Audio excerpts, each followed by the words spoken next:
Hello everyone, good morning and welcome to today's lecture. So today we are going to continue chapter 14 and I will be starting with the unit 1 of chapter 14.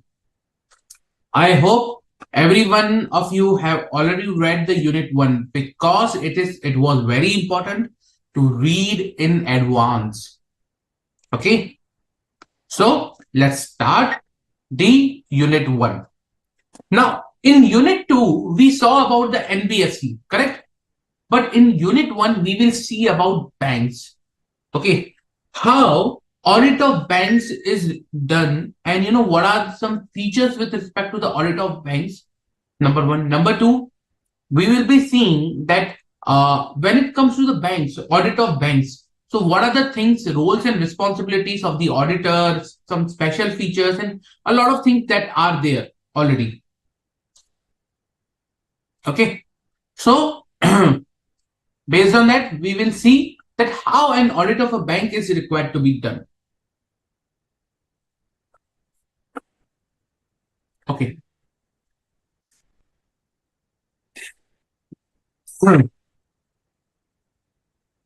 First of all, when I talk about, bank, a particular bank, okay.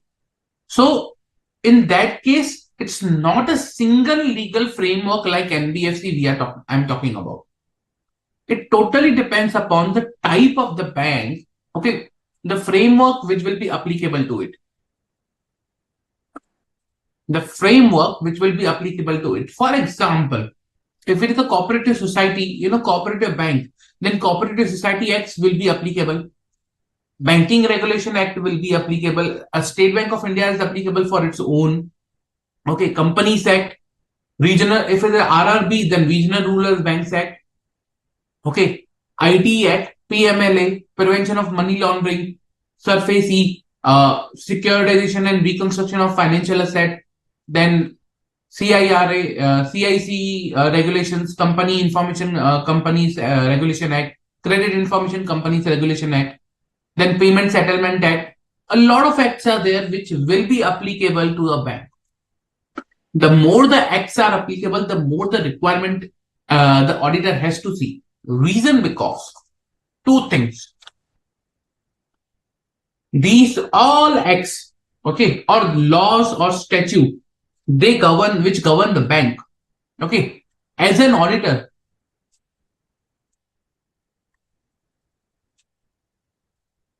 we are required to understand these statutes or these laws and regulations,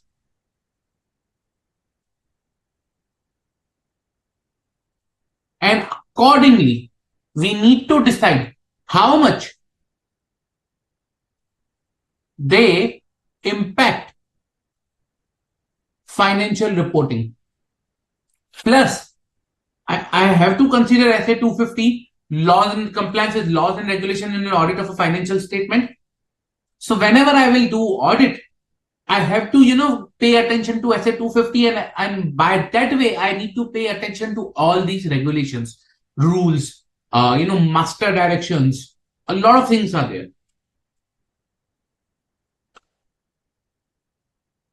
Clear? Now, a simple question I want to ask from you guys.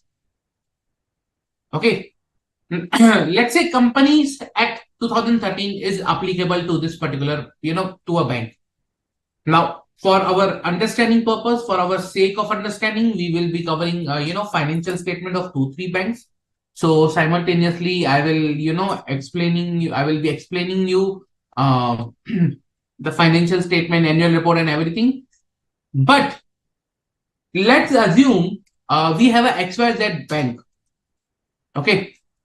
Now, you tell me whether to that XYZ bank, CARO 2020 is applicable or not.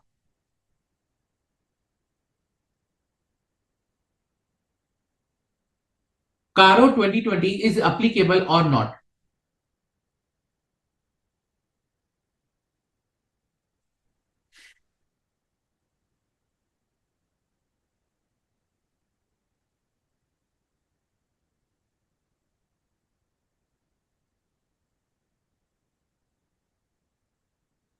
Simple question.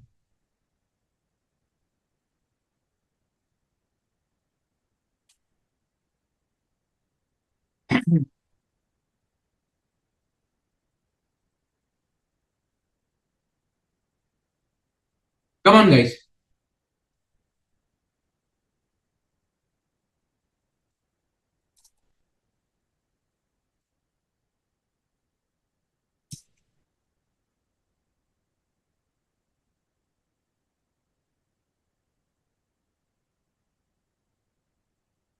CARO 2020 is applicable or not? Okay, Viraj. Okay, Suraj. Very good, Suraj. Okay, Viraj. See, Companies Act is applicable to a bank. Companies Act is applicable to a bank.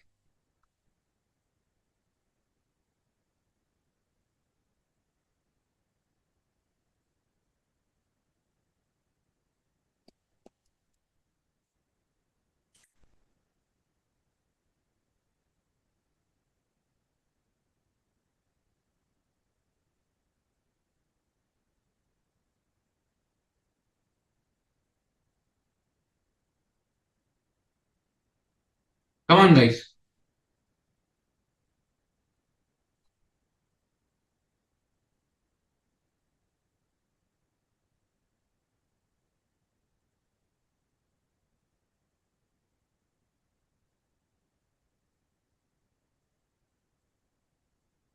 Whether CARO 2020 is applicable to banks or not. One section 143 is applicable. Companies Act is applicable.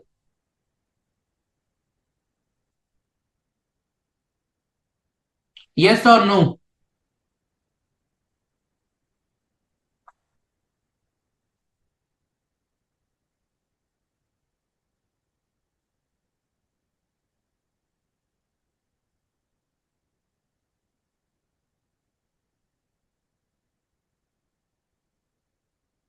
Come on, guys. Yes or no?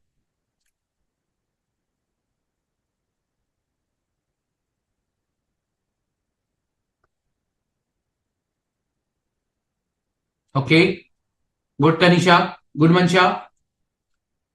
Good, Anumula. Okay. Good, Tanisha. Very good. So, when it comes to the CARO, remember when I was discussing CARO, I told you about some exceptions. Okay. BIOS, banking, insurance, one-person company, small company are exempt. Banking, insurance, one-person company, and small company are exempt from CARO 2020. As a result, CARO 2020 is not applicable to banks. That's why it becomes imperative for us to understand what is applicable and what is not. Okay, it is very critical for us to understand what is applicable and what is not. The way, I received some answer that yes, CARO is applicable to the extent, it is applicable to the banks. No, it is not applicable. Not even a single ounce of the CARO will be applicable to the bank. No. The reason is that there isn't specific exemption to the banks. Now, if there is an exemption, then that exemption basically, will apply and CARO will not be applicable.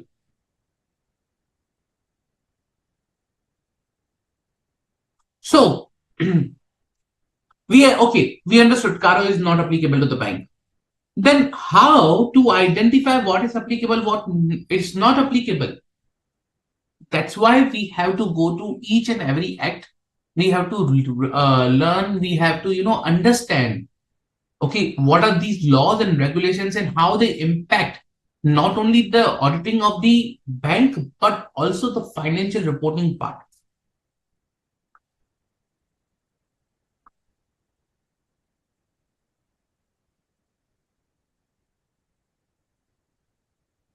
I hope you understood, guys.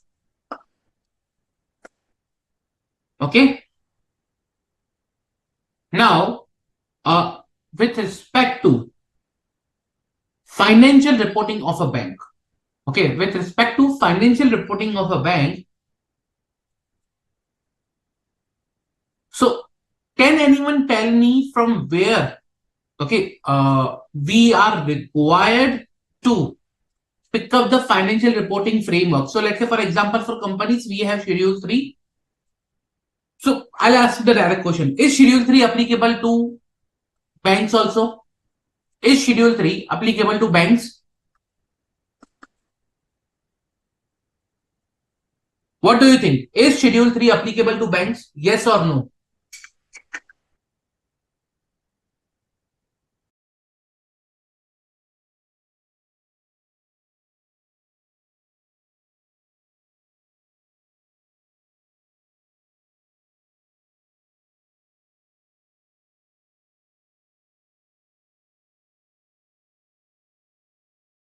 Is Schedule 3 applicable to banks? Come on, guys.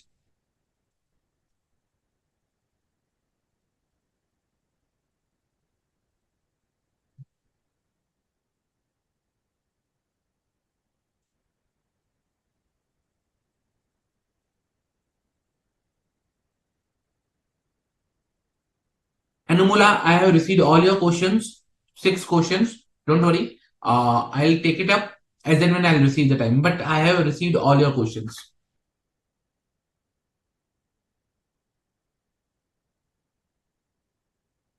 Okay, Viraj, very good.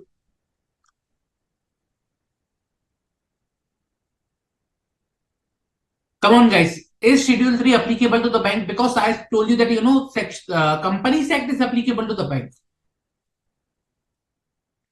What do you think? Is Schedule 3 applicable to the banks?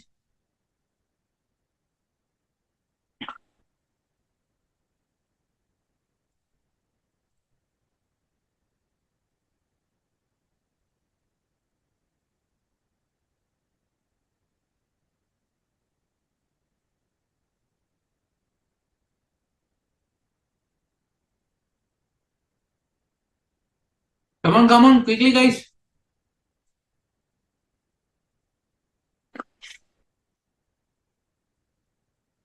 Very good, Tanisha. Very good, Suraj. So, yes, Banking Regulation Act, okay, and its schedules override Schedule 3. So, basically, Schedule 3 is not applicable to the bank. But, third schedule to the Banking Regulation Act. Third schedule to the Banking Regulation Act contains Form A and Form B, that is the profit and loss account that might have already seen till now in intermediate. Okay. So you might have already seen in the intermediate Form A and Form B, the details of Form A and Form B. So that is somewhere you have already gone through, and that is Form A and Form B, which is given in the Banking Regulation Act. And accordingly, it is not part of, Schedule 3 is not applicable uh, to the banks.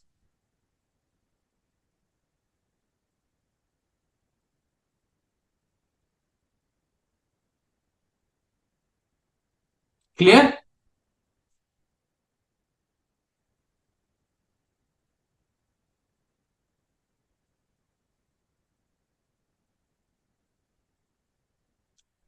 Okay. Now, I will not go in detail with respect to, Form A, Form B, because you guys have already seen that Form A, Form B in intermediate. Okay. So I will not go in much detail for the Form A, Form B, but with respect to this particular part, like how to audit a bank in detail, we will go in that. We will understand that in depth. Okay. Now, as you are already aware that the appointments of the bank is done, appointments of the auditor for the bank is done by the RBI. So either there is an what do you say, appointment done through empanelment or through any other way. But basically it is done by the RBI. Okay. So in either case, approval of Reserve Bank is required for the appointment, if it is required to be met. So RBI is a main has a main role in the appointment of the auditor. Okay. Now, when you are doing audit of a particular bank, okay, it's not a one thing that you need to focus upon. There are lot many things, lot many specific areas that you need to focus upon. Okay, from general to specific loans and advance, everything is there in different format. Okay, because banks operate at a different level. Banks operate, they have a more regulation. For example, they have some regulations with respect to the prudential norms. They have regulation with respect to SLR and CRR. Okay, so bank has to look for the SLR and CRR prudential norms. A lot of things are there. So as a result, banks are required to look into all these things. For example, like we saw NPA in NBFCs, same way we have a bank NPA in bank also. But when it comes to NPA in bank, okay, there are some different scenarios because banks are also providing loans of various kind. As a result, you have a very different kinds of NPA categories for banks. Standard is a 90 days. That is there, 90 days NPA criteria for a bank. But other than the 90 days, let's say for example, what if it is the crop season loan, okay, agriculture loan, long duration, short duration, okay. What if it is something else, some other type of loan? So for each type of product or category or loan, there is a separate criteria for the NPA.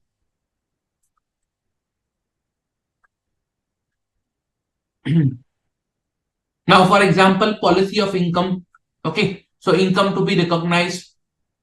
So all these things are, vary from what you say, account to account, category to category, everything.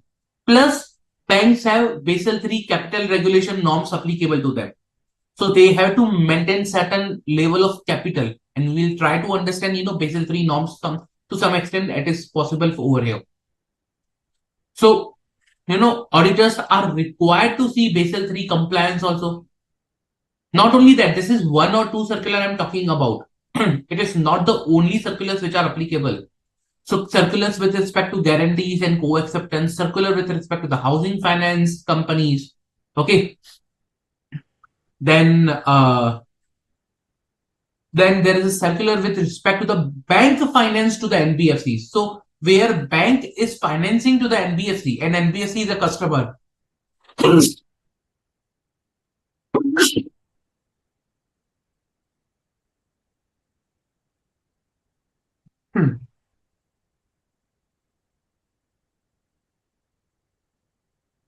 Okay.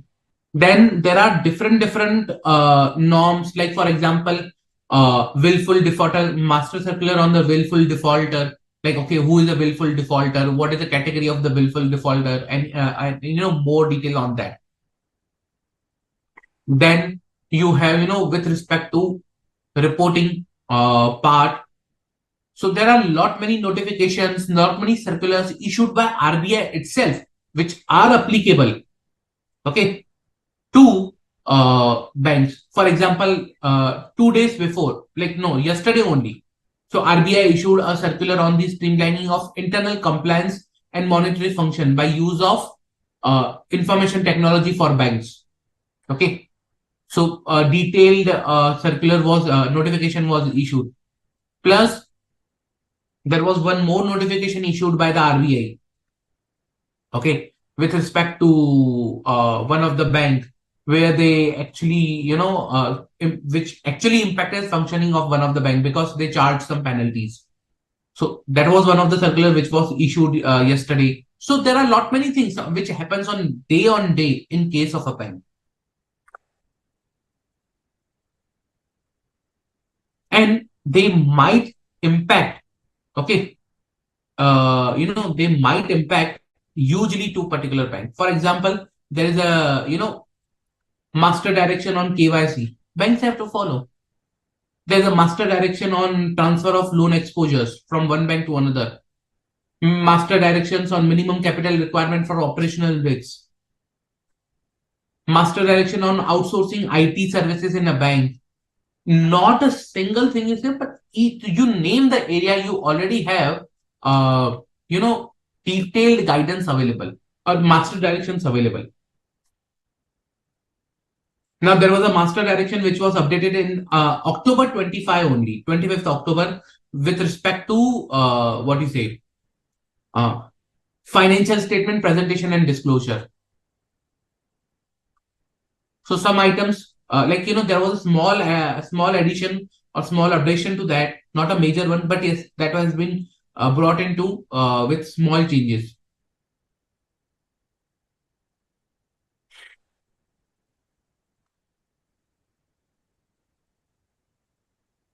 So all these master circulars, master directions which are there are required to be complied with, and as a result, you know, auditors should also be aware about these directions, these guidelines, or any of the specific act applicable to a bank. Otherwise, without this, you won't be able to audit.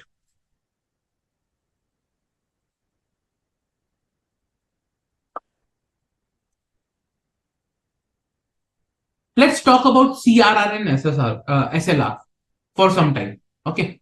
Let's talk about CLR and SLR. CRR and SLR. Okay. Now, let's say, for example, uh, we have these two ratios, CRR and SLR requirement. Do you know what is the current rate of CLR and SLR, CRR and SLR? What is the current rate which is going on of CRR and SLR? Come on, guys. What is the current rate which is going on in the market for these two?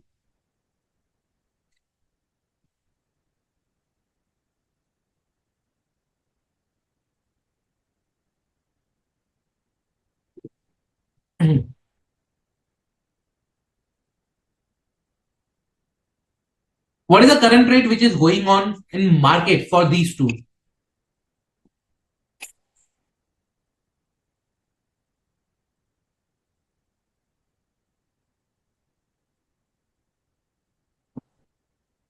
Good, Tanisha. Good, Mancha.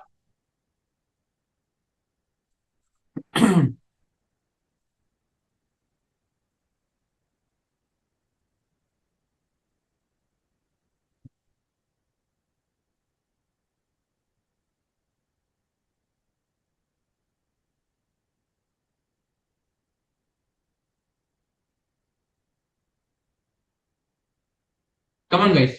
What is the current rate which is going on in the market for these two?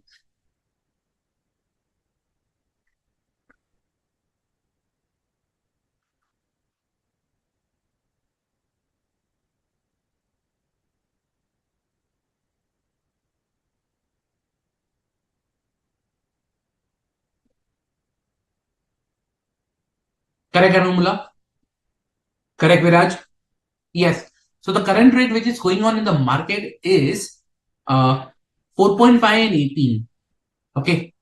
So you have CRR 4.5% and SLR 18%. Okay. You might be aware of that. Okay. Good. Very good.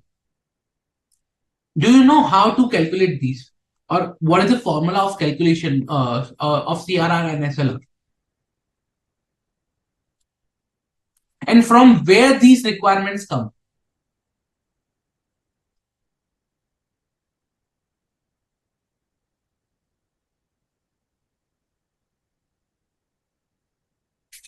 From where these requirements come? Can anyone tell me where it is written that the bank is required to maintain CRR and SLR? In which act, in which provision, where it is written?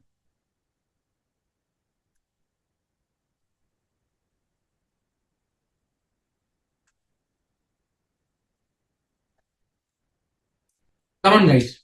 Where it is written, in which act that bank is required to maintain CRR and SLR?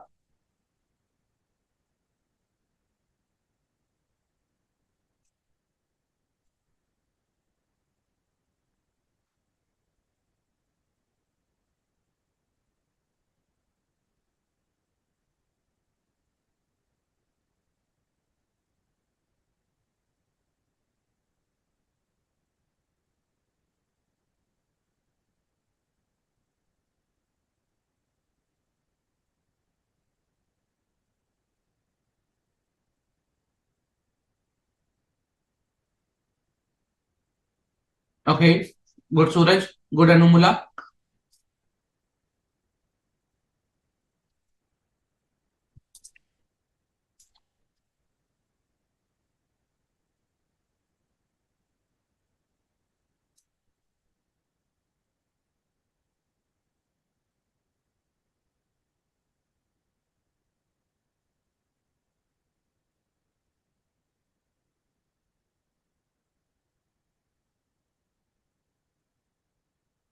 Anyone else would like to try where it is mentioned?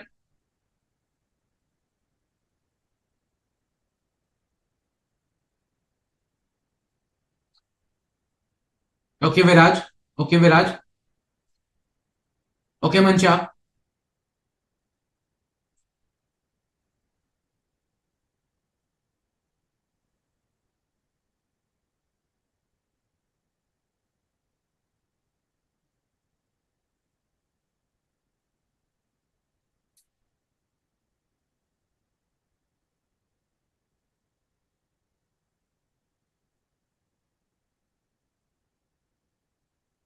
Okay, so for scheduled banks, it is in the RBI Act.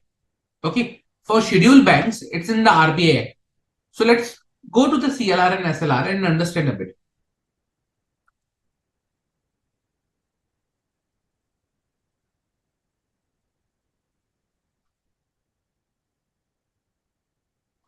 Okay, for scheduled banks, okay, it's in the RBI Act basically. Now, contained in the Reserve Bank of India Act, which is section 42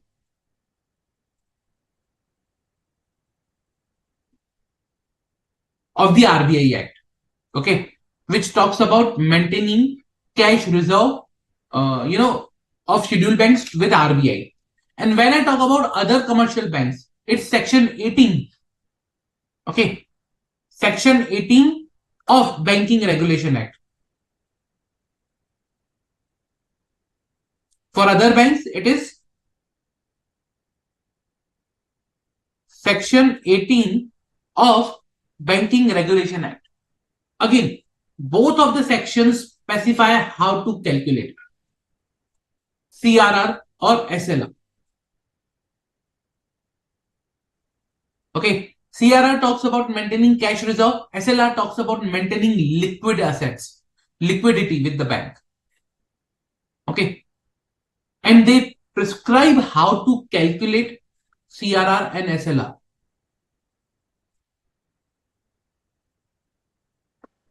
Now, let's say, for example, you guys are auditing a bank. So you will be required to audit CRR and SLR, you know, particular compliance. Okay. So as an auditor, the practice as of now is that we verify at 12 different odd dates in month of a fiscal year not being Fridays. Okay. We verify the compliance on 12 different odd dates in month of a fiscal year not being Fridays.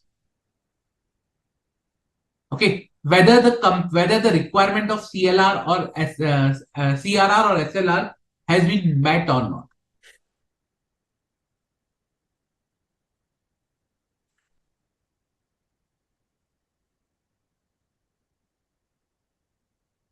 Okay, so that is something we do.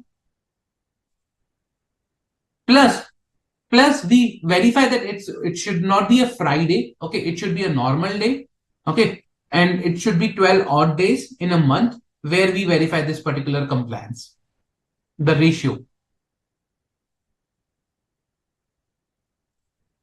And then with the whatever we compile it, whatever we identify, we share it with the management.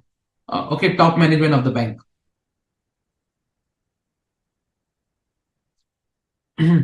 Now, if you want to understand, let's say for example, you want to further audit CRR and SLR. Okay, so what do you need to do? You need to first understand the circulars, the act. Okay, how to calculate the CRR and SLR. So first you will understand basically what is the circular, what is the requirement, how to calculate the same. Okay, what is demand and time liabilities, how to calculate that, what is the circular on demand and time liabilities. You will request the branch auditors to send their weekly trial balance as on Friday, and these are consolidated at the head office. Then, so for example, I need to calculate at the bank level. I will ask each of the branch auditor to send me their weekly trial balance so that I can calculate. Okay. Now, based on the consolidation of reports on trial balance from each of the branch, okay, I calculate the DTL position. Okay, then I then verify the correctness of the trial balance and everything, and then I go and check whether the CRR and SLR requirement is being met or not. I examine on test basis. Okay, the consolidation of the DTL position prepared by the bank. See, I do not consolidate; it is a consolidation done by the bank. Okay, where the trial balance are received at the head office. And then I test the consolidation of the DTL position prepared by the bank. Because banks are also required to submit some returns, okay, with respect to the compliance with CRR and SLR. So they will prepare the returns, they will consolidate, and I will examine on test basis whether the consolidation is appropriate or not. Plus, I will see compliance with the RBI guidelines with respect to exclusions of some of the liabilities while calculating the CRR or SLR.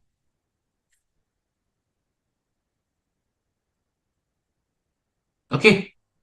Then paid up share capital, reserve, credit balance in profit and loss account, amount of loan taken from RBI, and amount of refinance taken from any of the big banks like Exim and NHB, SIDBI, NABARD. Okay, for these, okay, we need to understand that whether the part amount of the recovery from the borrower in respect of the debt considered bad and doubtful of recovery, okay, is there or not.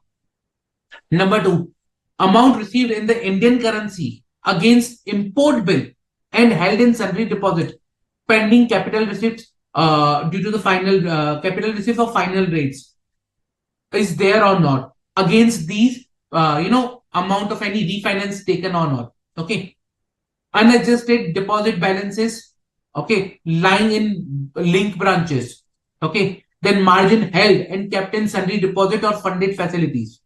So we need to examine all these things in respect to the whether we have taken any amount of refinance for these items or not. Similarly, I need to specifically examine that the items that have been included as a liability as per RBI guidelines. Okay, for example, net credit balance in branch adjustment account, or basically you can say borrowing from abroad by banks in India. Okay, that needs to be considered the liability to others. Then reconciliation of the nostro accounts. So all these things are required to be considered. There are some examples which are given, which helps us to understand, okay, which are the points that are required to be considered when we are seeing the compliance with CRR and SLR.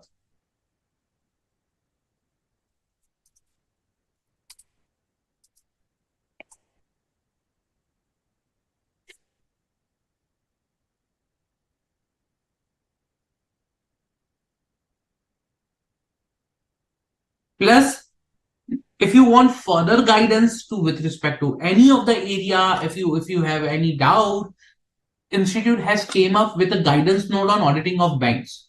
Okay, that guidance note helps everyone, every auditor, in order to with respect to audit the either he can be a branch auditor or he is a statutory central auditor. That guidance note guide us that how to perform audit of a relevant area and what are the critical areas over there.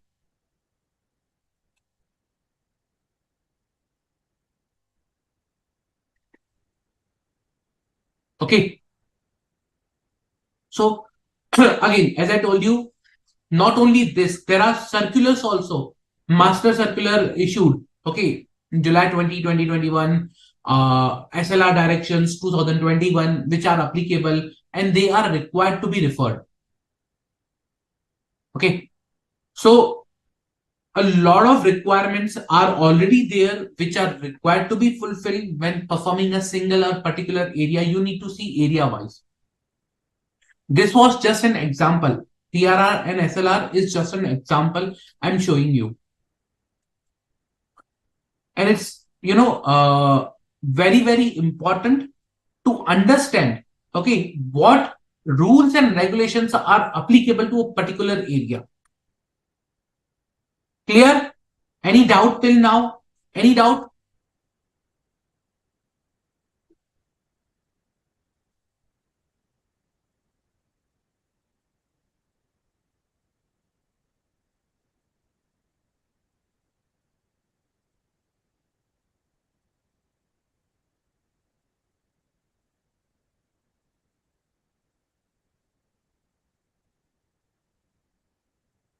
So yes, Viraj.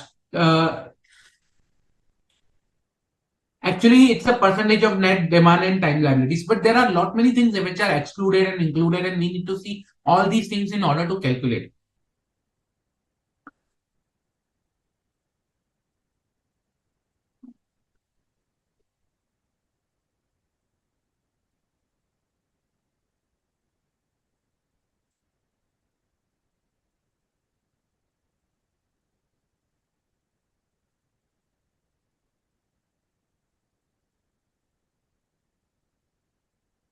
Any other doubt, guys?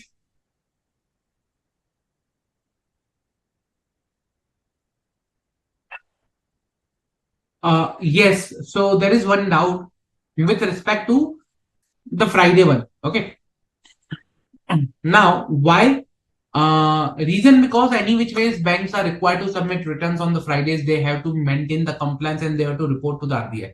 That's why not Fridays, because that is already covered somewhere else. So detailed position, if you see, detailed position is determined for every reporting Friday, which is already done. So for Friday reporting is already done.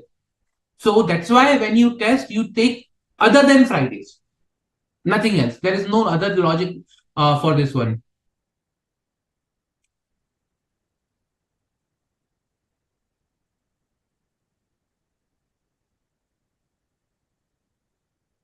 So any which ways in a fortnight, okay.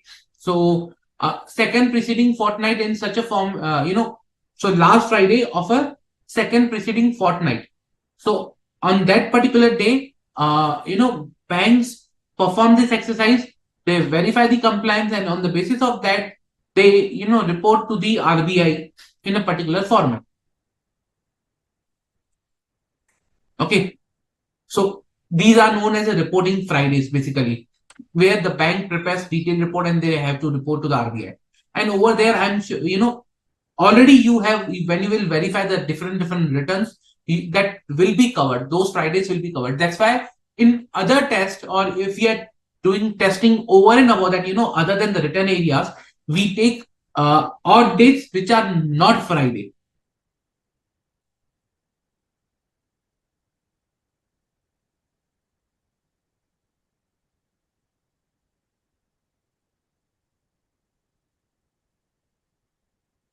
Any further doubt, guys?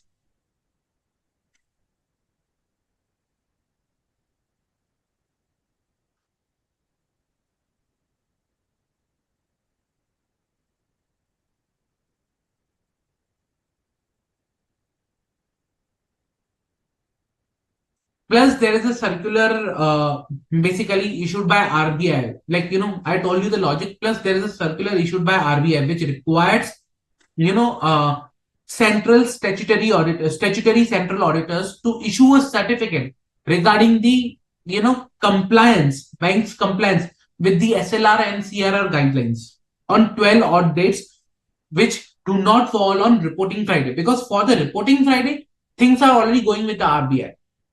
And RBI wants auditor to check on other days. That's why 12 odd dates not being a Friday.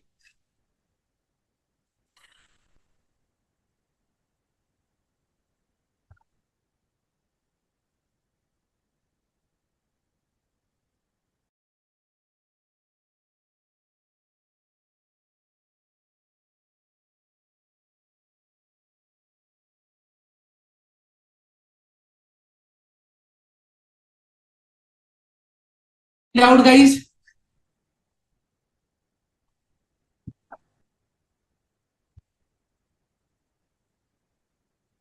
Any doubt?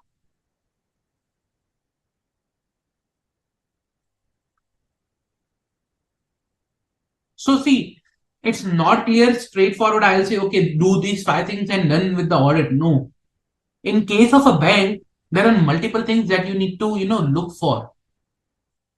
When I talk about audit approach for CRR and SLR, you need to see with respect to the correctness of the compilation of BTL positions, maintenance of the liquid asset as specified in section 24 of the RBI, Banking Regulation Act. Okay. Circulars, instructions with respect to the RBI regarding composition of the items in BTL. Okay.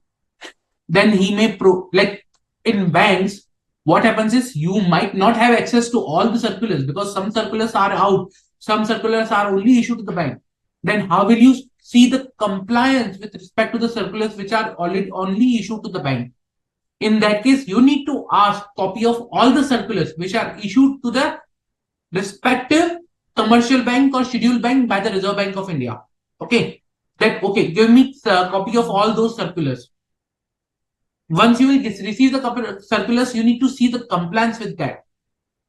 Guidelines, RBI guidelines, different guidelines which are issued, master directions. Process, you need to first of all carry a process walkthrough of calculation of net demand and time liabilities. Okay. And CRR and SLR position in a bank, that how they identify DTL and how they calculate it. What is the calculation process? Probability of error, IT systems involved in it. What are the reports which are getting, coming from different systems? What are the internal controls around this particular process? Okay.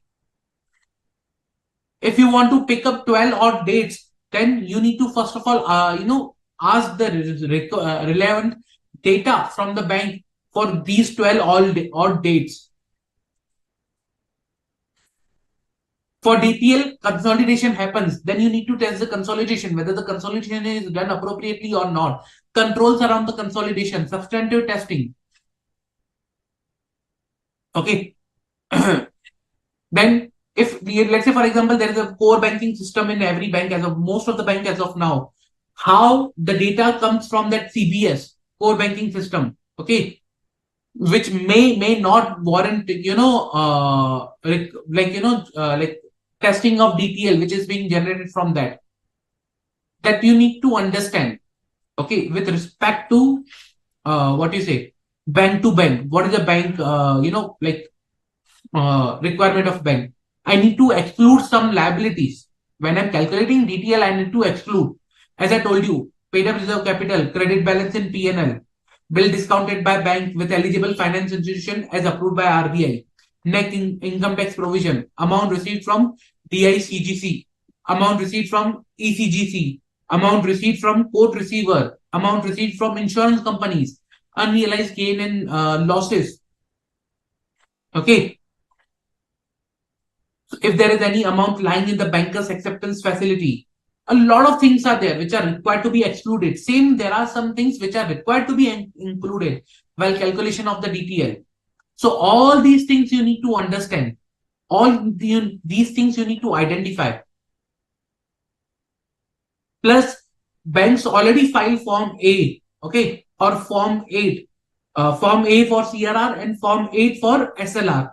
You need to check those on sample basis, whether the Form A, Form 8, both are filed appropriately or not.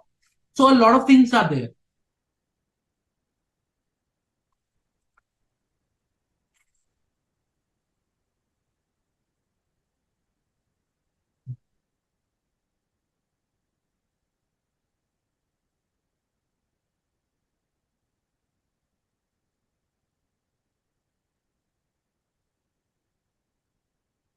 Okay. So there are two things. One, section 20, section 18 and section 24. Okay. Section 18 talks about maintaining cash reserve and section 24 maintaining percentage of asset, that is SLR. So CRR 18, SLR 24. Okay, so that is a two sections in Banking Regulation Act.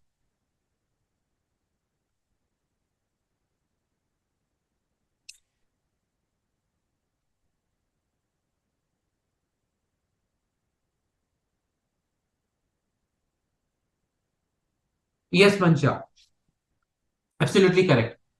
And trust me, guide, go on the ICAI's website, you see the guidance note. You will get a lot of clarity on auditing each and every item in detail. And we will see some items through example also over here. Okay.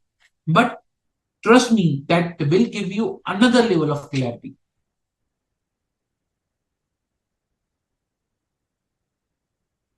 Okay. So see, this is one compliance we are talking about.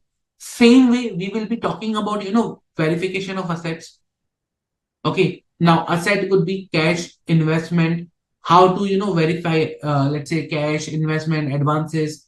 Okay. What auditing procedures are required, internal control areas with respect to those. So we'll discuss some examples, and through examples, we'll understand what are the things. See, here we are not trying to learn what to do in that particular area, but we are trying to learn that what are the things that plays an important role and how we need to be well equipped with all the information, all the relevant, things, so that we can understand. See, when you will audit, let's say, for example, after 2 years down the line, when you are going to audit, okay,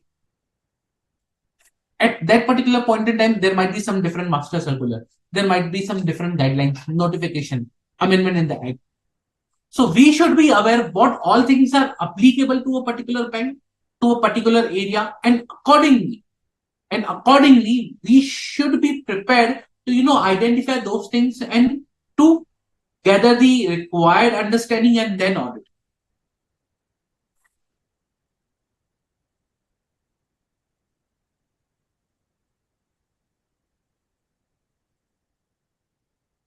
Okay. Okay, so let's proceed to another area, that is verification of the assets. I will start with the investments. Okay, we will go with the investment. Now, when it comes to the investment, the target here is to understand how rules, direction, master circular, everything impact a single area, or auditing a single area. Okay. Now, as a result, we will be, understanding what are the things that we need to pay focus on.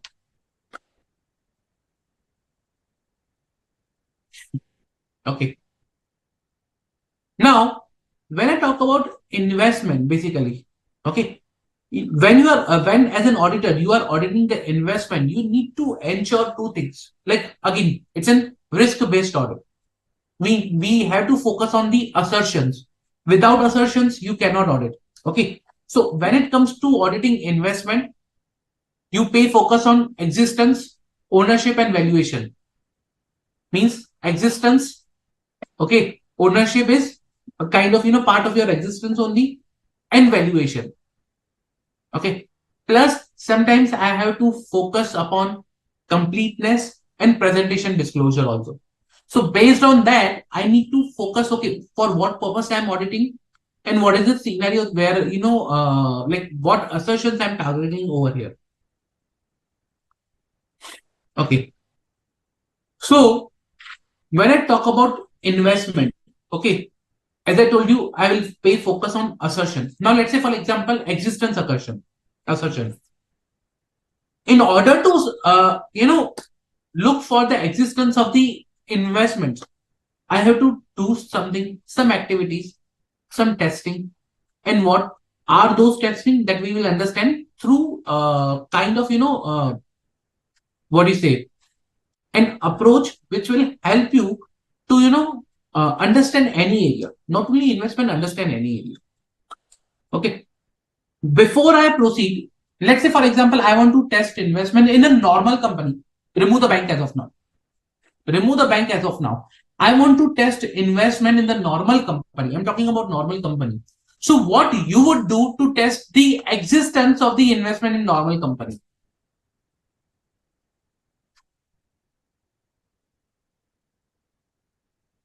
Let's say I'm asking you test investment in normal company. A normal company has a balance of investment XYZ.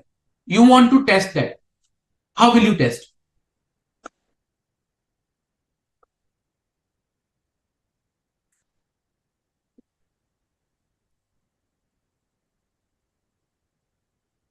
Forget the bank as of now.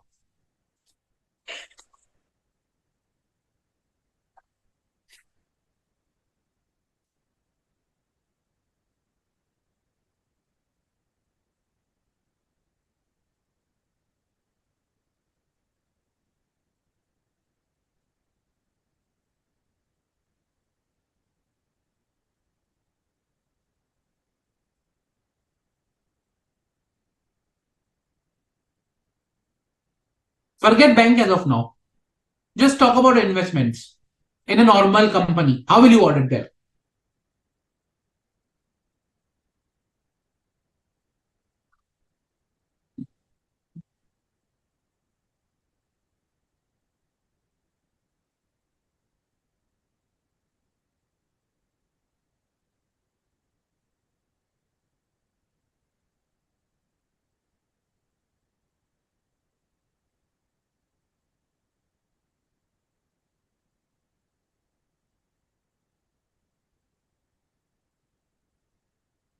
Come on, guys.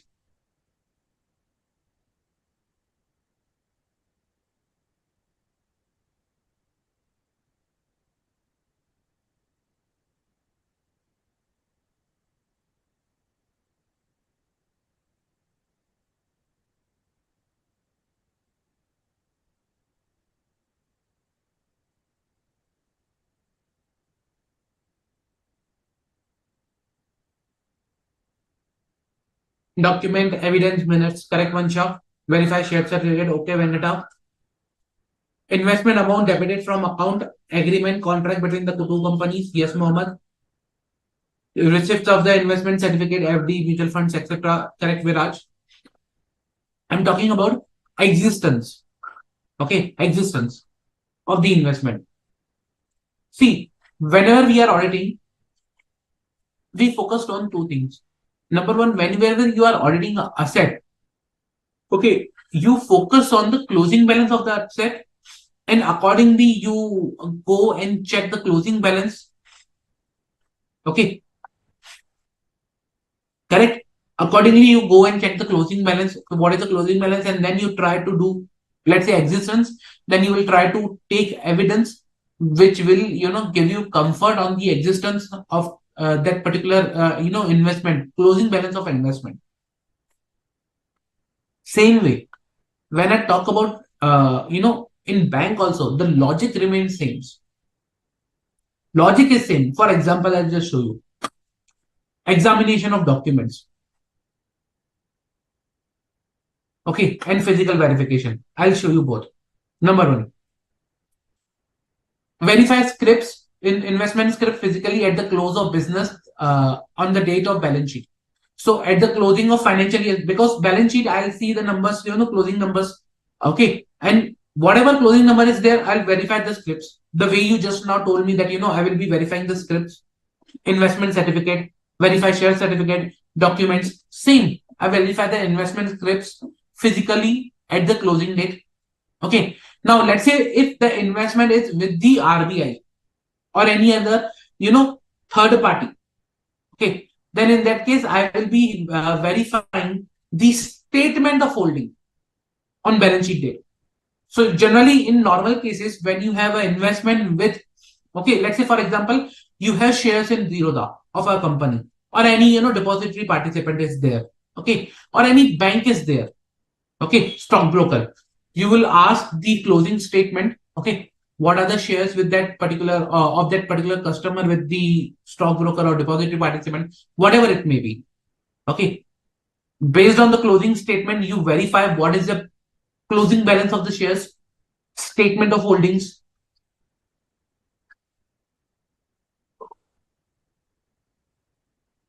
and accordingly you will then check whether that is matching with my closing balance or not.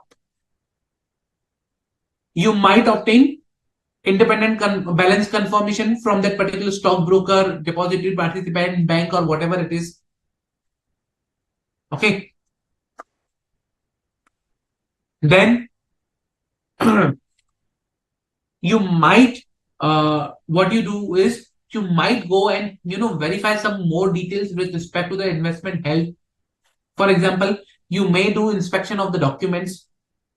Okay, some documents, for example, like if the bank already has some details with respect to what you say documents for or receipts available with them for the deposits or the investment they have made.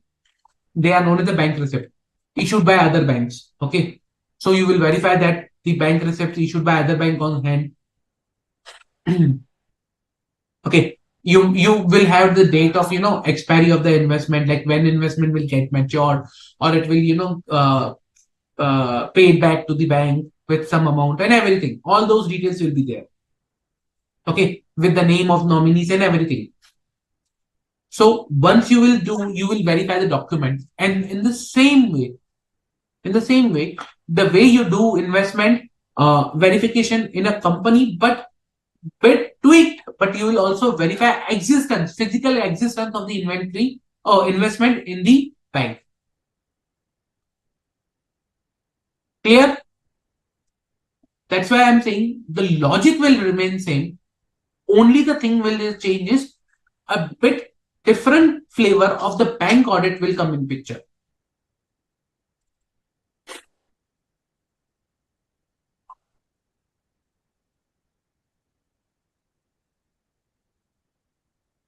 Any doubt, guys?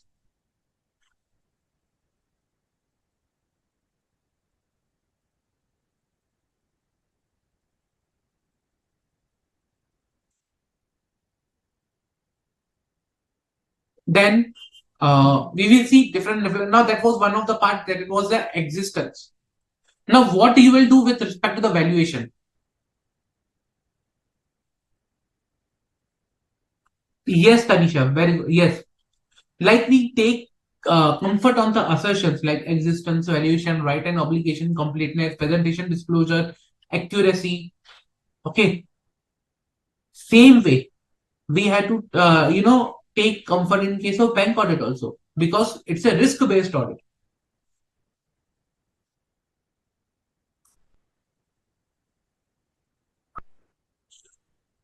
Now coming to the valuation, how will you define, how will you do the valuation for a bank investment held by a bank on a particular balance sheet date? Let's say you have 100 rupees balance,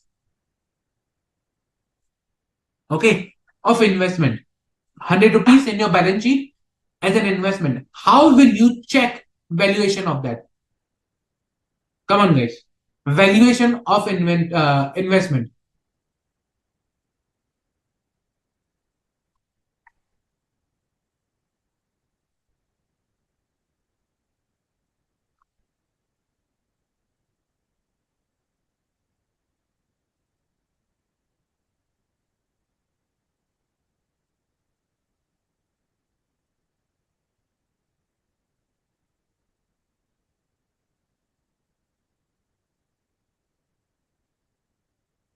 Okay, good, Tanisha. What else? What else, guys?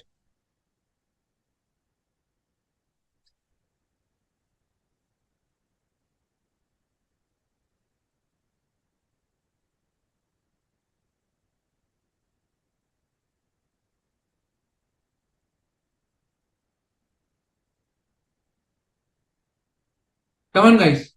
Valuation of investment.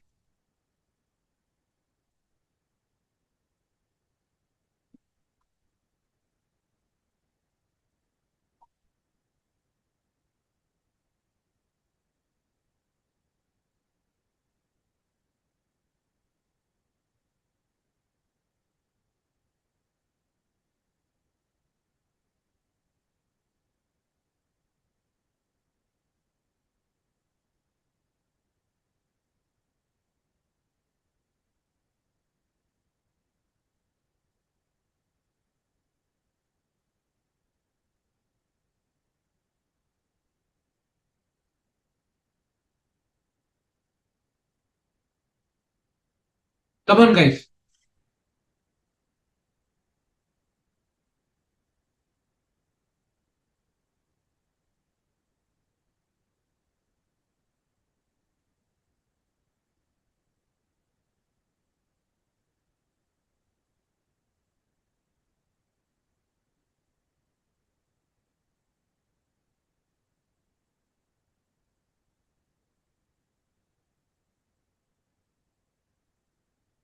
Good, Tanisha.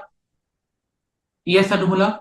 Valuation as per the norms. Investment website or announcement if available. Okay. Suraj, check market value and compare with the book value. Yes, very good.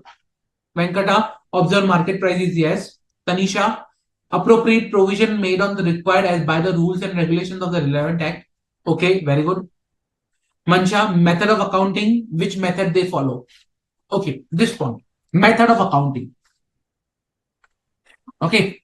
Tanisha, yes, proper method of accounting. Now you tell me, when it comes to the method of accounting, will I follow Ind AS or AS for method of accounting? What will I follow? AS and AS. If AS, then which AS? If Ind AS, then which Ind AS?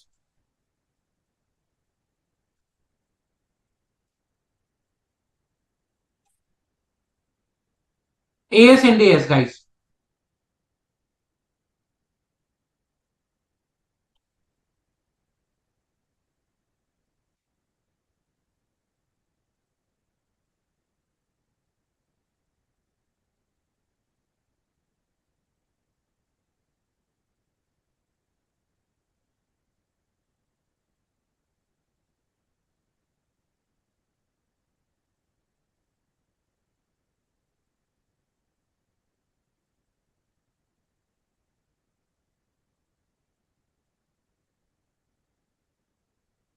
Venkata, AS 14 is for accounting for amalgamation. AS and AS, guys. If AS, then which one? If Ind AS, then which one? Come on.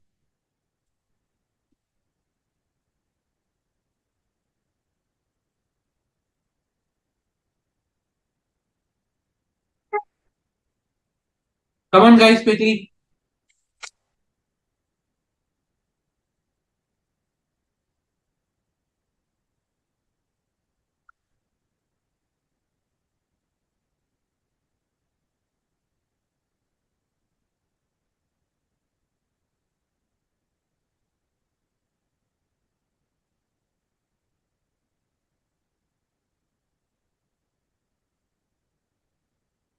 Come on, quickly. AS or Ind AS? Which one? With the number.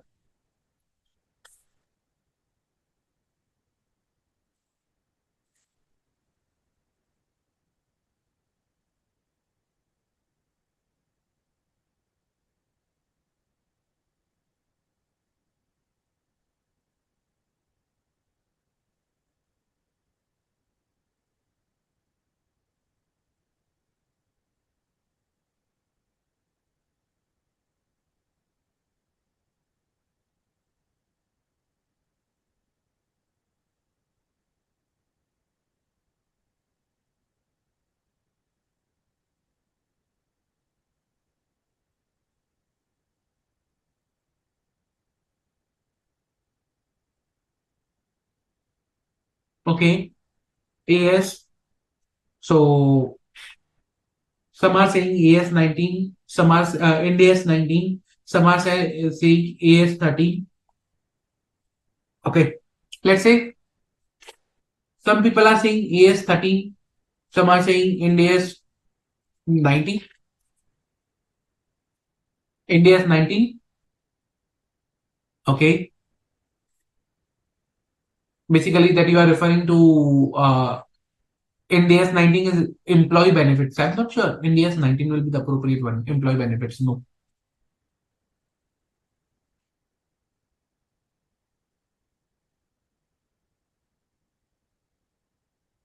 Still, I can somewhere say, uh, with respect to when it comes to the investment, Sometimes I feel, in India's you can go for 109, or if it is a fair value, then 113. How to do the fair valuation of the investment. Okay. So different things are there based on the type of the investment. Okay. Let's say hypothetically, as of now, I will write 109.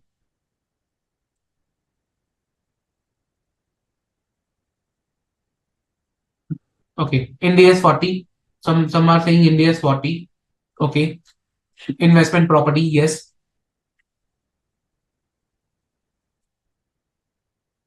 Investment property is there. India's 40 is also there. Okay. Fine. Very good. Okay. So the question was whether India's will be applicable or AS will be applicable to a bank. So some told me India's 109. Some told me India's 40. Some told me AS 13. Some told me India's 32, 110, 11, 107, 109, 112, 115, 116. All these will be applicable. But for your understanding, guys, neither NDS nor AS is applicable to a bank. No, they both are not applicable. The method of accounting for investment goes with the RBI guidelines. First of all, NDS is not applicable to banks. Secondly, if NDS is not applicable, then in that case, AS will be applicable, correct? But the point is, AS 30 is specifically not applicable to the bank, because to the banks, RBI guidelines are applicable with respect to the investment, valuation of investment, a method of accounting. In AS 13 is not applicable.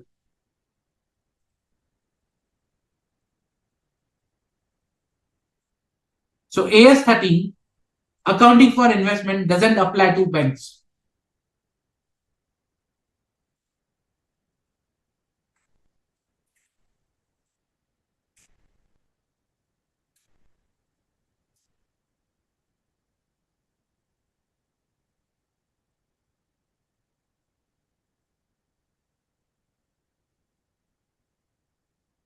So accordingly, we need to understand what is applicable, what is not. This was one of the examples that I was talking about. We need to be sure, we need to be clear what is applicable to a particular bank when it comes to auditing a particular area. We might think it is applicable, but it is very important for us to understand what is applicable, what is not applicable. Okay. When I talk about valuation of the bank, as I told you, with respect to the valuation, AS 13 is not applicable. India's was already not applicable. AS 13 is not applicable specifically to the banks. RBI guidelines are applicable with respect to the valuation of the investment. Okay. Where based on the policies of the bank, based on the RBI guidelines, okay, auditor is required to check whether the valuation is done appropriately or not. Plus, valuation is done based on the classification. And in that case, whether the classification is done appropriately or not with respect to the investment. If I have one example, let me show you with respect to the classification.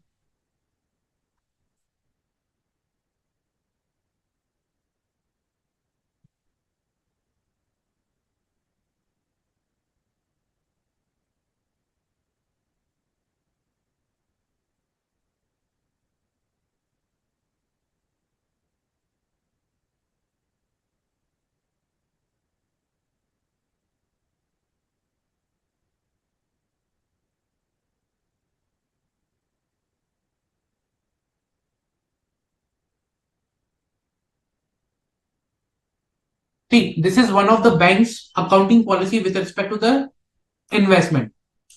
If you see the basis for the classification, see, let's read this one. In accordance with the RBI guidelines on investment classification and valuation, investment are classified on the date of purchase into held for trading, available for sale, and held to maturity categories.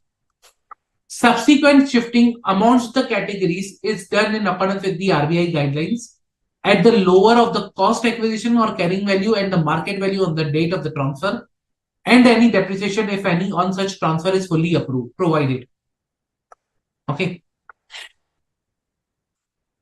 Then under these categories, you have government securities, other approved securities, shares, debenture bonds, investment in subsidiary joint ventures, and other investment for the purpose of disclosure in the balance sheet. Okay. The bank follows settlement date accounting for recording purchase and sale transaction in securities, except in case of equity share where the trade date accounting is followed.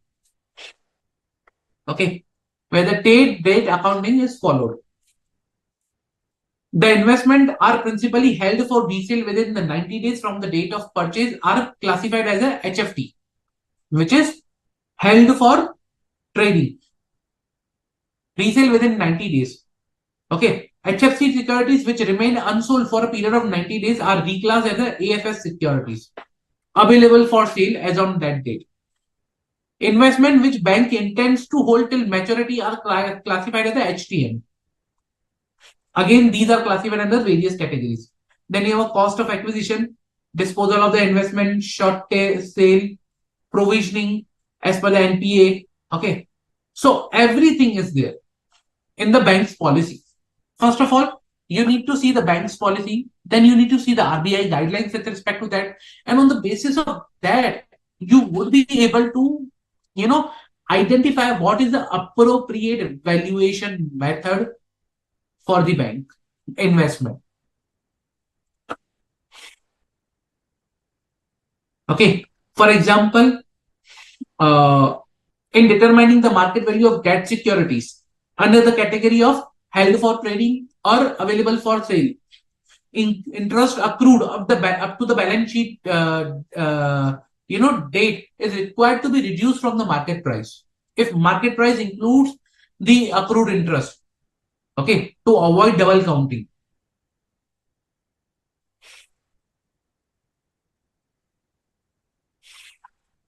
Again, there are many things which are required to be considered when we are doing valuation of the investments based on these classifications. Okay. Now, investment, when we talk about investment can be of multiple categories. Multiple, type of assets can be there with bank. In that case, we need to make sure, okay, what is the type of investment? For example, unquoted central government securities. Now, what should be the basis of valuation for that? So, price or YTM rates put out by government agency. If they have a treasury bills, then cost of acquisition plus discounting accrued. If they have government securities, state government securities, YTM method again by 25 or 25 basis point. If you are debenture and bond, just I told you now. Preference share valued with appropriate markup. Okay, which is provided in the market. Zero coupon bonds, present value to the face value of the zero coupon bonds is calculated. Equity share, again, depends upon which company's equity shares are there. Commercial papers, investment in RRBs, security receipts, category 1, category 2 investment funds, alternate investment funds. So a lot of type of, investments are there. And based on that, we need to see what would be the appropriate value of the investment. Now, once you identify the investment, then you need to see what is the basically, whether the investment is performing or non-performing. Whether the investment is a performing and or non-performing. If the investment is non-performing investment, then in that case, you are required, to see, okay, for example, if investment is non-performing investment, basically, okay, then in that case, we need to see what would be the impact, okay, of that particular non-performing investment on with respect to the provision and everything. So we are required to see in that detail.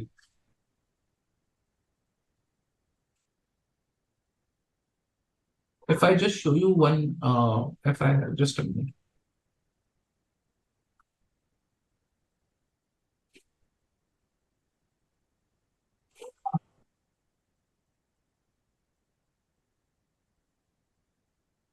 See, one of the schedule I'm just showing it of one of the bank composition of investment portfolio. So they have held to maturity, which is gross less provision from non-performing investment. The provision is done based on the RBI guidelines. Similar, we have a non-performing asset. On the similar lines, we have a non-performing investment where interest or maturity process are due and unpaid for more than 90 days. Okay. Then we have available for sale AFS. Again, the provision in front of that we have held for trading. We have provision for that total investment, and according to the provision, and they are bifurcated in government securities, other approved securities, shares, debenture bonds, subsidiaries, joint venture shares, others, and total. And that is in India, outside India. This is how the detail of investment is given. Same way, you have a comparative numbers over here.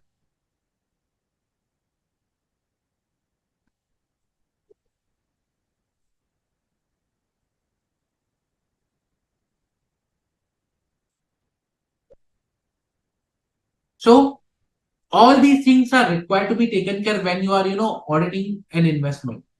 We have just discussed as of now two portions to it. Number one, which was existence. Number two, which is valuation. Okay. One is an existence, one is an valuation. So same way we could have, other areas also with respect to the investment only. Other assertions. For example, uh, we may talk about completeness, cutoff, okay, presentation disclosure. For that, you need to look what is the requirement of the particular law or regulation, what is the applicable method, what is the applicable reporting requirement. Accordingly, you need to audit that particular area.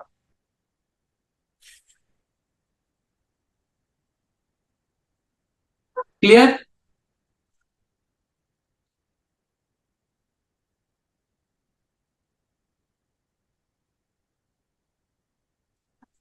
Yes, Tanisha. RBI Act, rules, regulations, guidelines, directions, all together they describe the accounting method. I think Tanisha, you might have seen like held for trading is something which is within 90 days I will sell it out. I need to realize need to realize the money within 90 days of acquisition of that investment. But available for sale is that I don't want to keep till maturity, but I want to sell, but not within 90 days. That is the difference between both of them. Any doubt, guys? Till now, any doubt?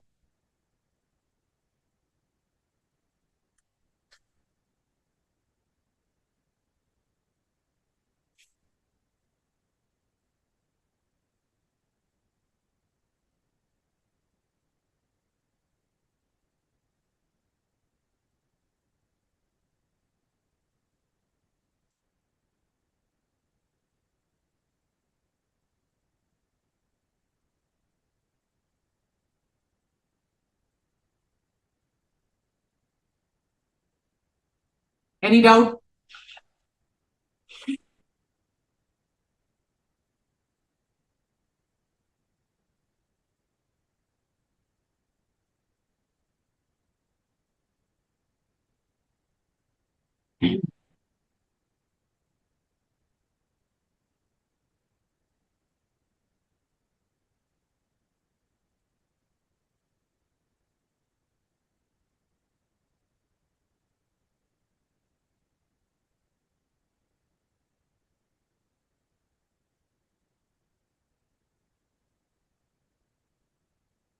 Okay. If no doubt, let's take a quick 10-minute break. After the break, we'll gather back and continue the session. Okay. Let's take a quick 10-minute break.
welcome back. Let's continue the discussion. Okay, so we were discussing about various areas, okay, like where we discussed about, how to actually audit.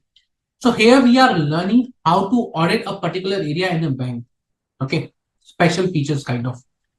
How circulars, how master directions, rules, regulation, laws play an important role when it comes to a particular area, auditing a particular area. Again, it's a risk-based audit.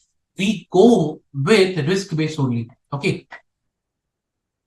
Okay. Then I want to discuss one important topic over here, and then we will also go to the particular reporting part.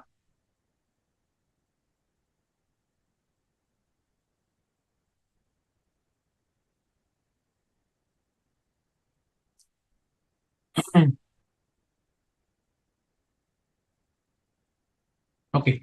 Auditor's report. So I will come into on detailed reporting part, but you know, very important topic with when it comes to the auditor's report. Okay. Now, if I talk about auditor's report, can you tell me whether SA 700 to SA 720, whether it is applicable to the audit report issued by auditor of a bank?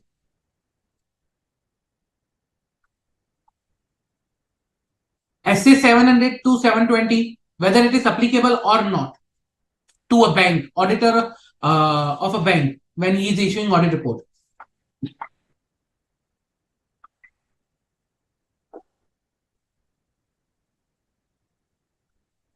Come on, guys.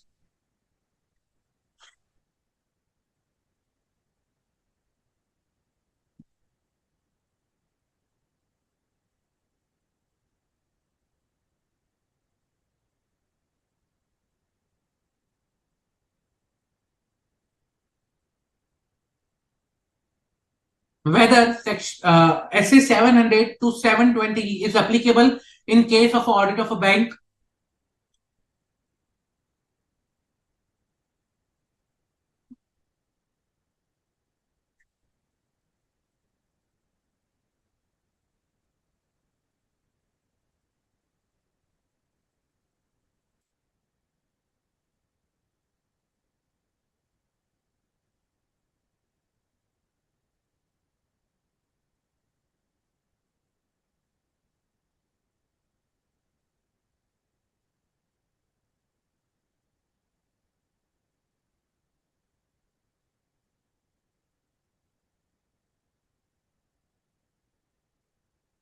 Come on, guys.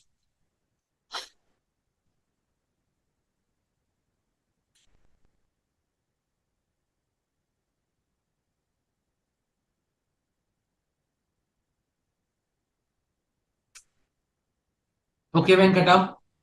So you're saying no. Suraj, you are saying yes. Anumula, you are saying that for audit of bank, RBI guidelines are applicable. Okay. What do you think, guys? SA 700 to 720, whether it is applicable in case of audit of a bank or not, or whether RBI guidelines are applicable.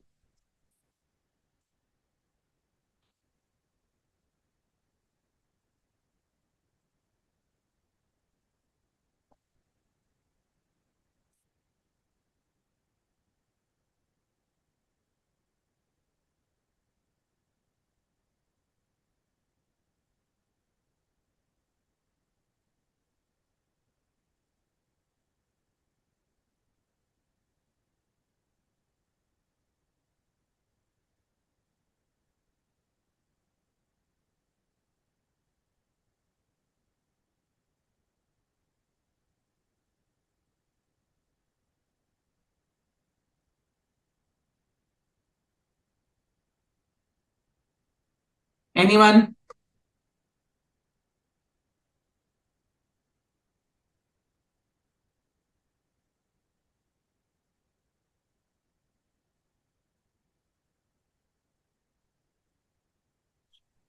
Anyone? It is applicable or not?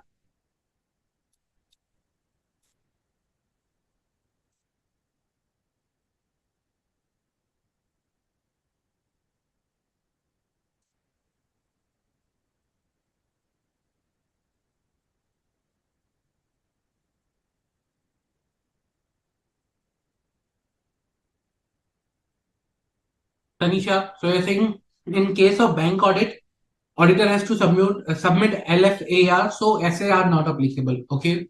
Anyone else?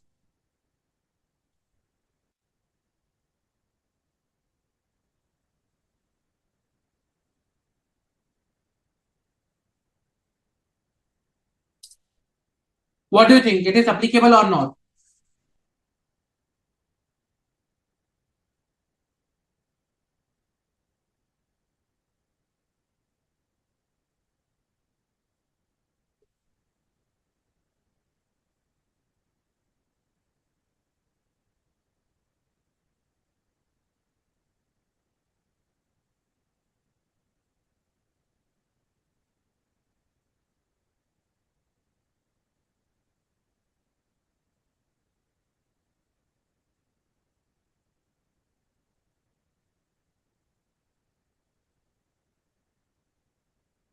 Come on, guys.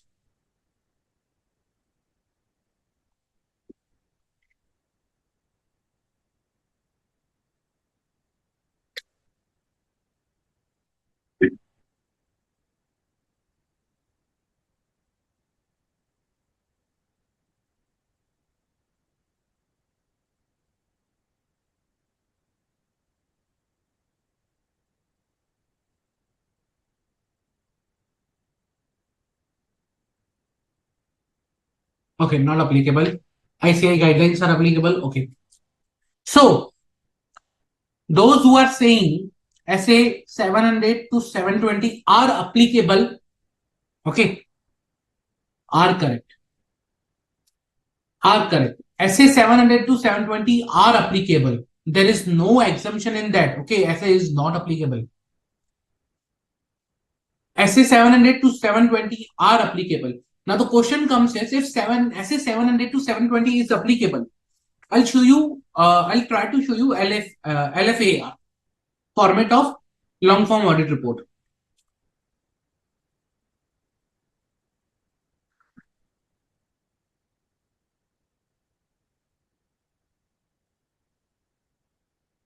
If I have access, just let me show you.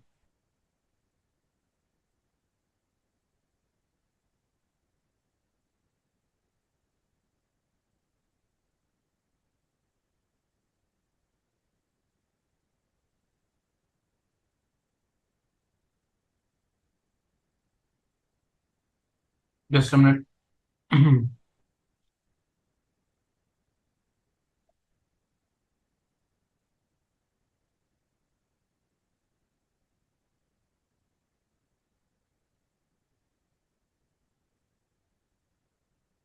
I'm trying to open the website. If I have the access, like, if it is working now, I can show you LFAR format. And accordingly, then there is the next question that we will discuss.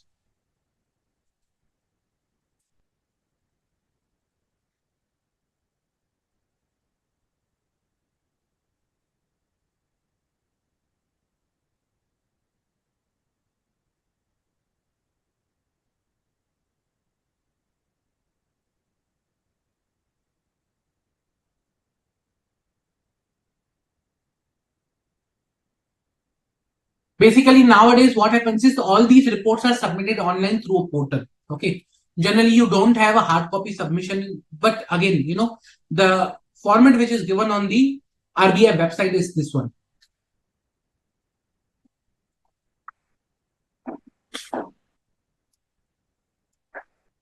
So, just a minute.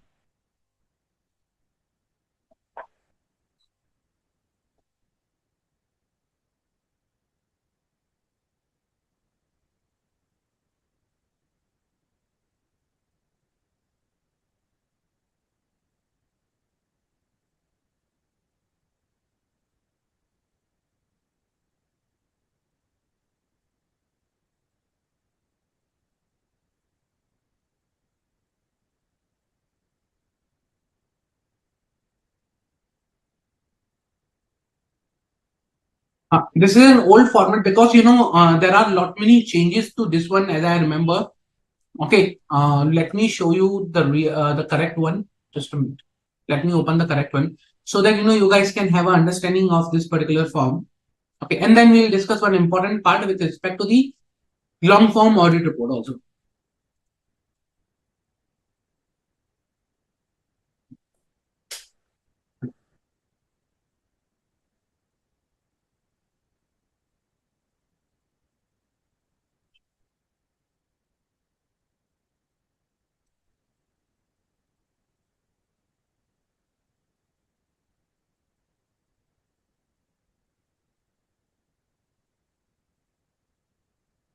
Now, the site I think is not working.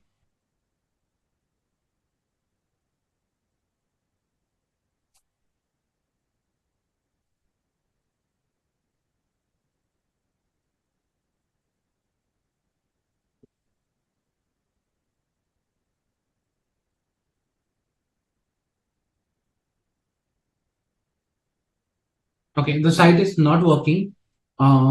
I'm not able to open, but yes. So let's say, for example, if we have a long form audit report, and this is, so basically when I talk about long form audit report, okay, it is basically, three types. One submitted by the statutory central auditors. One, it is submitted by the branch auditors. Third, it is for the large, irregular, and critical advance accounts. Okay, this is the third one. And I think there was certain changes, but this is the third one. In this format, it is required to be submitted by the branch auditors to the management. Okay, this is the particular format which is there. Okay, this is the old one. I think this has been changed a bit. But let's say assume if this is the format which is there in front of you. Now you tell me if long form audit report is there. Okay, then in that case, do you think SA where is SA 700 to 720 applicable over here? Where is SA 700 to 720 applicable here?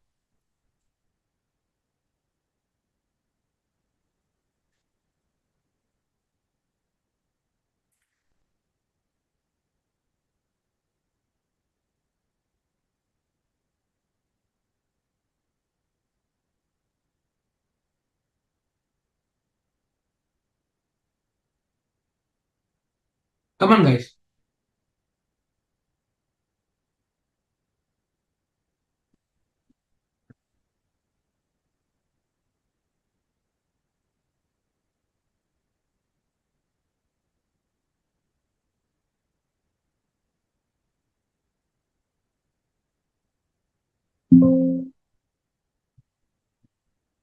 Where is SA 700 to 720 applicable over here?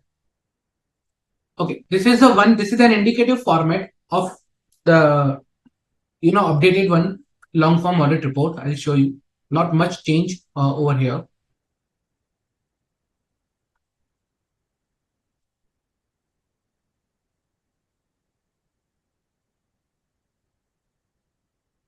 Just a minute.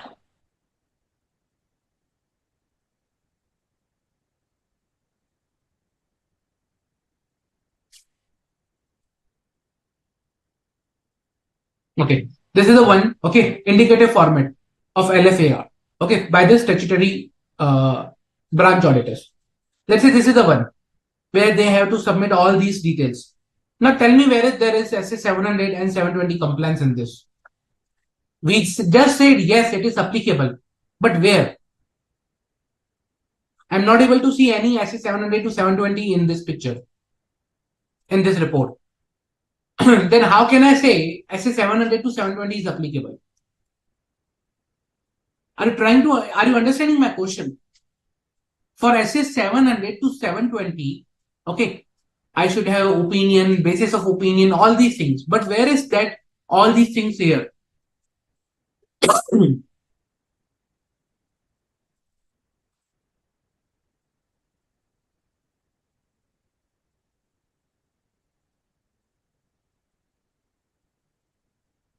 Very good, Tanisha. Yes.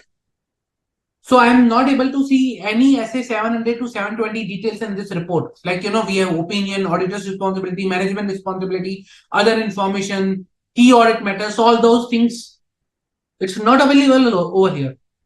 They're not available over here. If that is not the case, then how can I say the, SA 700 to 720 is applicable?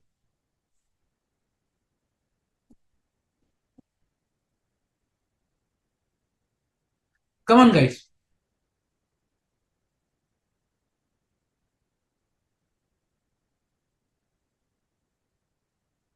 Okay. Now, for that, if I have to simplify, my question is whether statutory audit report of bank is equal to LFAR. That is the question.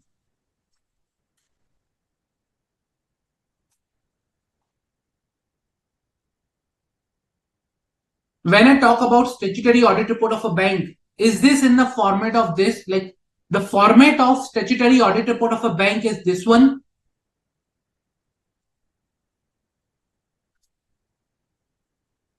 That's the question I have. What do you think?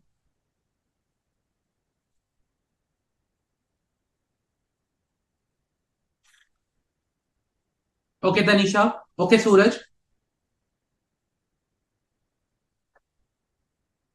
Okay, Mansha. Simple question.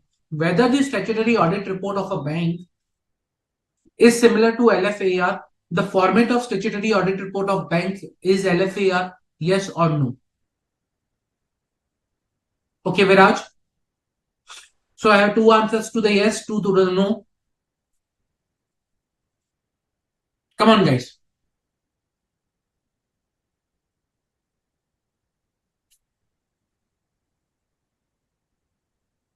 Okay, Anumala. Those who say yes, okay, fine. Those who are saying no, give me the reason and what do you think is the correct answer then?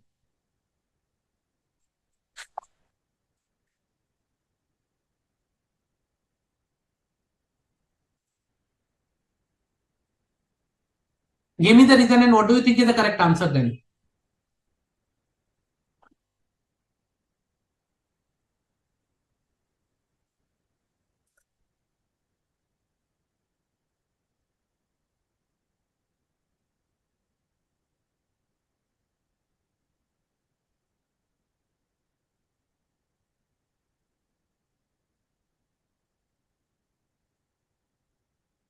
Come on, guys.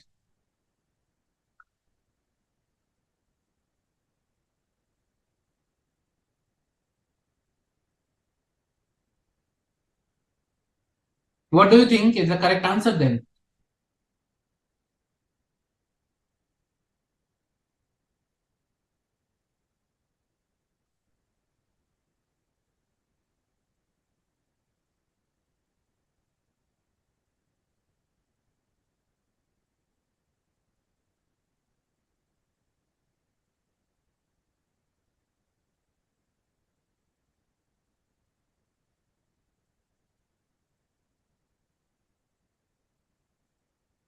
Very good, Anumala.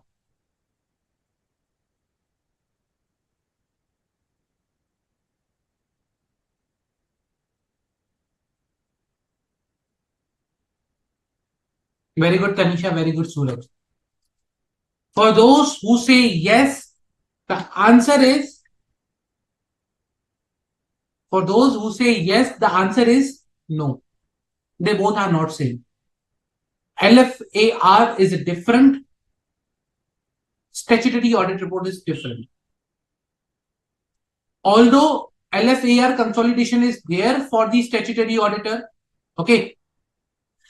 So statutory audit, statutory central auditors of the bank are required to consolidate, but statutory audit report is different. And then we'll see the statutory audit report first.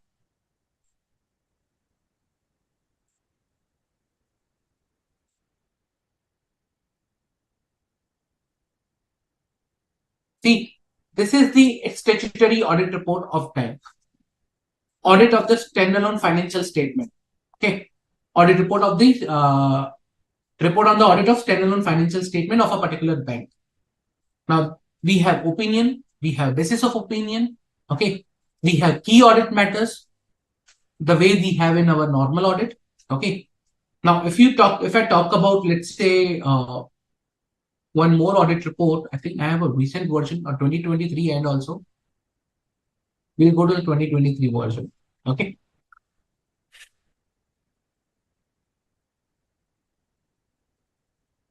There is no change with respect to the 22 or 23. It's an just updated audit report we have. Okay. If you see, same way we have over here also. Opinion, basis of opinion, key audit matters. And if you see over here, it says that we have conducted our audit in accordance with the standards on auditing specified under 143.10 of the Act. 143.10 of the Act means Companies Act 2013. Okay. Our responsibility, those under SA are further described in auditor's responsibility section. Okay. For the audit of consolidated financial statement, and this is a consolidated one.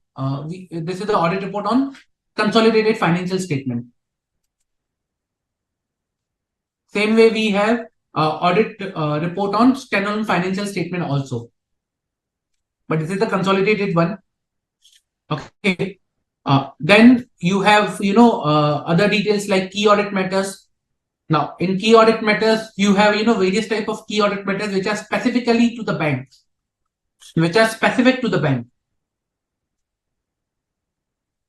Like, our bank is required to comply with the master circular issued by the Reserve Bank of India on prudential norms for income recognition and asset classification provisioning pertaining to advances.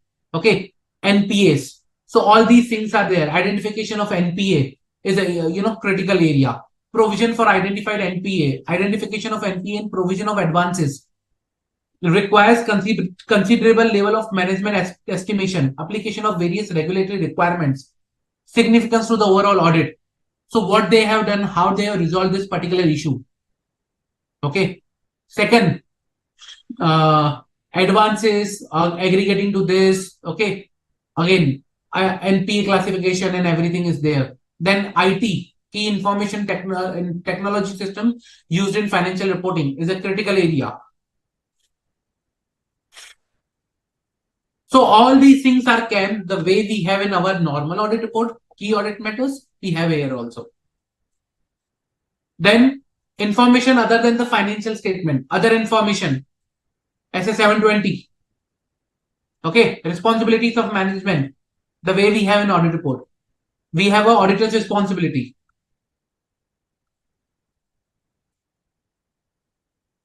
It's a two-way report. So just I'm showing the second part also. Responsibilities of the auditor also. Similarly, we have the way we have over here, we have here also. Okay. Then you have other matter paragraphs.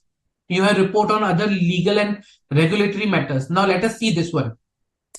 Report on other legal and regulatory matters. Now there could be two legal regulatory scenarios. One with respect to the Companies Act, one with respect to the banking regulation. So see, provisions of section 29 of the Banking Regulation Act and 133 of the Companies Act. So they have some matters to be reported as per the Banking Regulation Act over here. And they have some matters to be reported as per the Companies Act. Both are applicable.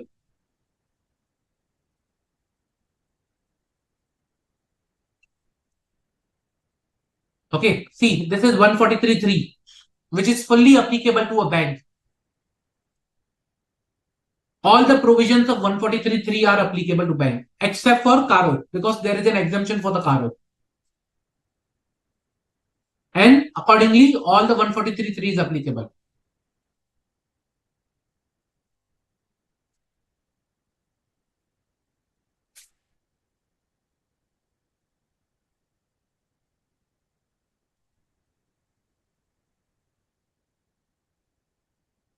Clear? So that is how the statutory audit report is there. Statutory audit report is not LFAR. It's a different audit report, which is already I have shown you right now. Over and above that, auditors are required to submit LFAR. Branch auditors are required to submit LFAR, which is then consolidated by statutory central auditors. Okay, then which is consolidated then by statutory central auditors, and then that report is submitted to the bank, and bank then submit to the government. Sorry, RBI.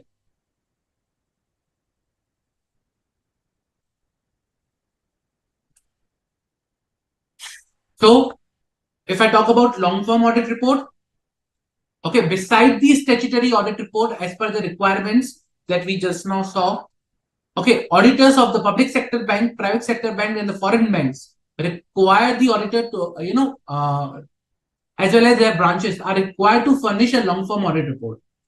Now, long form audit report is to be given by the statutory branch auditors as well as the central auditors. Okay, it's in the form of the questionnaire. I'll just show you the questionnaire. Questionnaire is there with respect to matters including cash, bank balance, investment, advance, deposits, etc. And these are submitted by branch to the central auditors.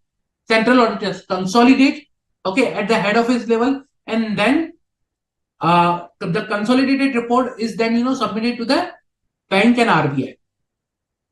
Okay, and our bank is required to submit within 60 days. Okay, so within 60 days of the submission by the statutory auditors to RBI. Now I'll show you the format. That format I was showing you for the LFAR.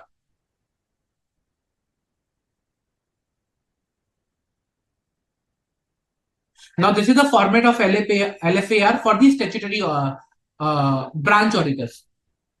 Now when I talk about branch auditors, okay, branch auditors prepare this format and submit it to the central auditors. Central auditors then consolidate the same, and then consolidation is done at the head office level. Once the consolidation is done, then on the basis of that, it is submitted to the RBI.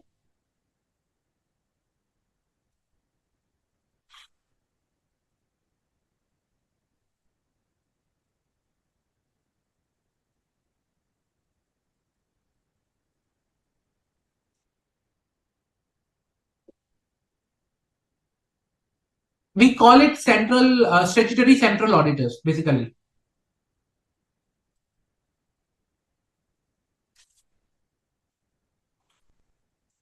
We call it, Manisha, we call it statutory central auditors, not the head office auditors. Okay, just let me show you quickly the things which are there in LFAR. Let's say, for example, in cash, we'll see with the cash. Does the system ensure that the cash maintained is in effectively joint custody of two or more officials as per the instructions of the controlling authority of the bank? Have the cash balance at the branches ATM has been checked at periodic interval as per the procedures prescribed by the controlling authorities? Okay, then does the branch generally carry cash balances which significantly vary within from the limit fixed by the controlling authorities of the bank? Now, in order to provide your comment, you need to audit these areas. As a branch auditor, you need to verify these areas. And again, when it comes to the verification of these areas, if I have to say yes/no, I need to do an audit. For that, I need to see what is the law, regulation available or applicable to this particular area. Plus, I need to understand the process. I need to do walkthroughs. I need to do control testing, substantive testing, and then based on the outcome, I will say yes or no.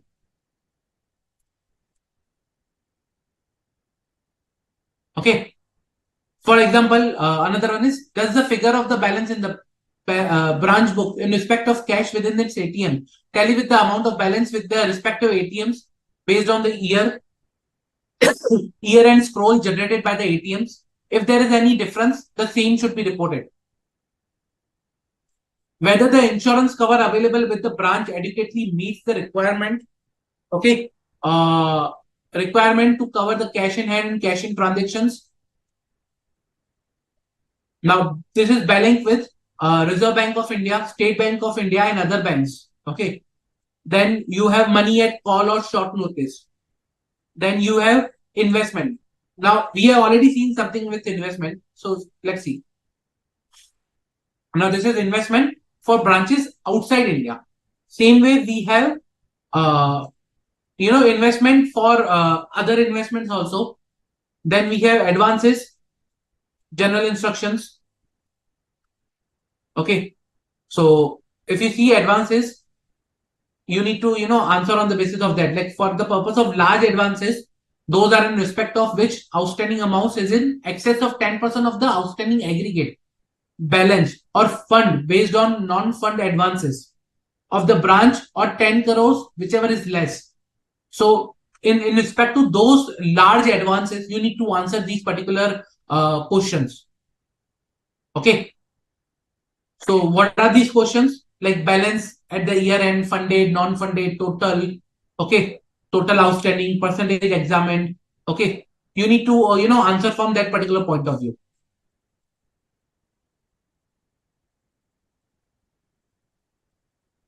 Then credit appraisal. Then you have sanctioning, disbursement. You have review and monitoring and supervision.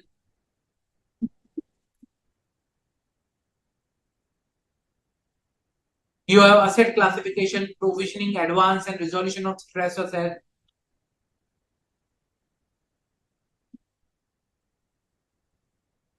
Again, non-fund based facilities, other assets, suspense accounts, sundry asset. We now have liabilities, deposits. Okay. Other liabilities, bills payable, sundry deposit, contingent liabilities, questions with respect to the profit and loss account, general questions with respect to gold, bullion, security items, books and records, general questions, inter-branch accounts, fraud.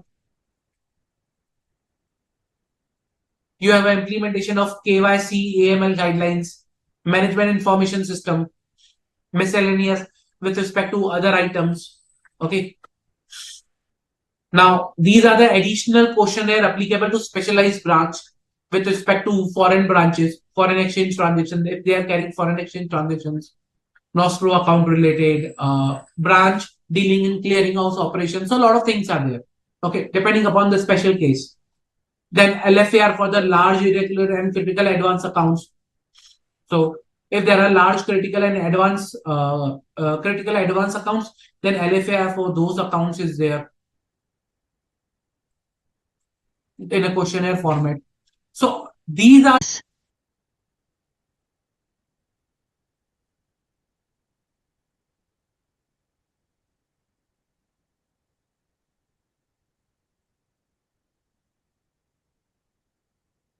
any doubt, guys, till now?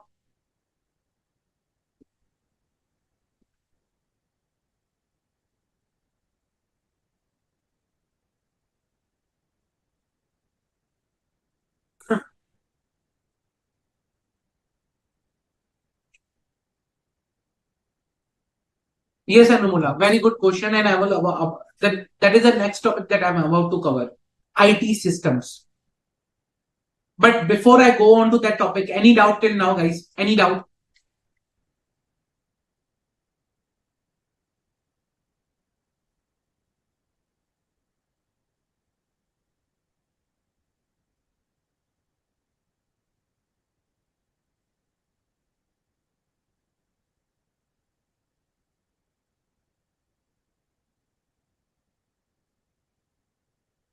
Hmm?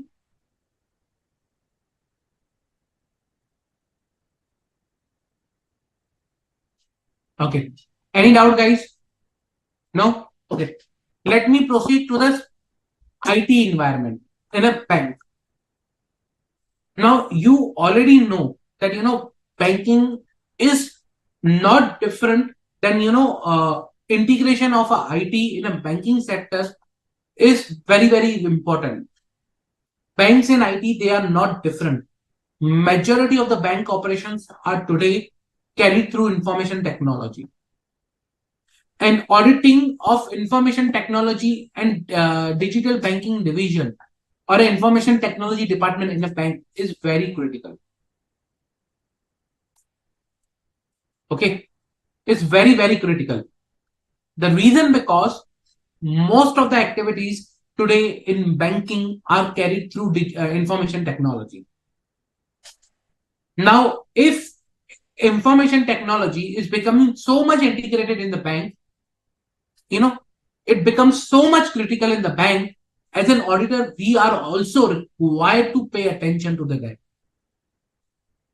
For example, if I talk about information technology, I talk about various risk, IT risk. For example, inadequate testing of software patches, okay, non-compatibility of hardware, inadequate control implementation, natural disasters, fraud, cyber attacks, okay, denial of services, DDoS, basically DDoS attacks. A lot of can be there when I talk about IT risk. Now, on the similar lines, okay, if there are IT risks, we need to assess the IT system. Financially, if we are relying upon some IT systems, we need to make sure the IT systems are appropriate so that we can place reliance on the information technology which is there within the bank or the data which is within that information technology systems. So let's say, for example, CBS is there, Finacle is there.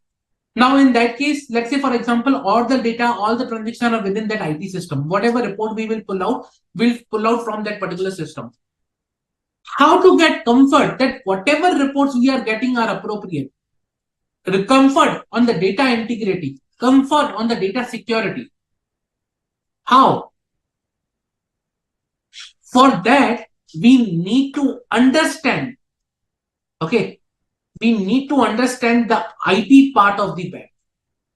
We need to pay special consideration to the IT environment,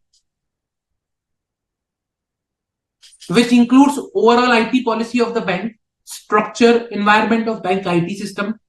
Okay. Now, when I talk about overall policy of the IT policy, which includes governance, okay, policies and standard with respect to the software updation, software patches, okay, automated business processes, access control, change management, IT asset management, incident management, IT capacity and performance management, downtime policy, backup management, backup policies, okay, cyber security controls, okay, security, cryptography controls, consumer identity and access management, data protection, privacy, a lot of things are there. I need to understand business process controls, controls with respect to, for example, application in systems such as loan management, core banking applications, treasury systems, asset classification systems, customer relationship management, Swiss systems. Okay. For example, for retail, corporate, investment banking, all systems, I need to understand controls applicable at a business process level, at the HR level, at the finance level, all the business process level. Then I need to understand user access management. Who has access to what particular area, what particular function, what particular module. In bank, we call it need to know, need to do basis. Means if a person need to know this person particular information, he will have access to that particular information. If a person has to do that job, need to do that job, then that person will have access to that particular system to perform that job. That is need to know and need to do principle with respect to the access and user management. Then user creations, vendor creations, user ID creations, user access modifications, who is doing SOD conflict review, okay, segregation of duty conflict review within the bank, access revocation, who has a right to revoke the accesses, segregation of duty, conflicting access, who is checking for the conflict of duties, conflict in segregation of duties, Who is checking for the change management process within the IT environment? Okay. Then I'll call about incident management. If there is an incident, then how the incidents are being recorded, tracked for the closure. Okay. Capacity management, backup management, like, where backups are taken, what is the frequency of the backup, daily backup, hourly backup, where the backups are stored, number of backups that are taken. Cyber security risk. For example, we have business continuity plan and disaster control plan. But it is not only that. There is a RBI guidelines, RBI directions, which are circulars which are issued onto that particular area, onto the cyber security. Okay, which talks about review of cyber security policies. As a part of the statutory audit, we are supposed to review the cyber security policy. Okay. Then cyber crisis management plan, which has detection, response, recovery, containment, cybersecurity preparedness indicators, vulnerability assessment, information sharing initiatives. Okay, which includes sharing information with the Center for Analysis of Risk and Threat. We call it IBCART, or Institute for Development and Research in Banking Technology. IDRBT. So different departments are there. In bank, you have Chief Information Security Officer who helps and drives this particular department. We have a baseline cyber security and resilience requirement in a particular bank.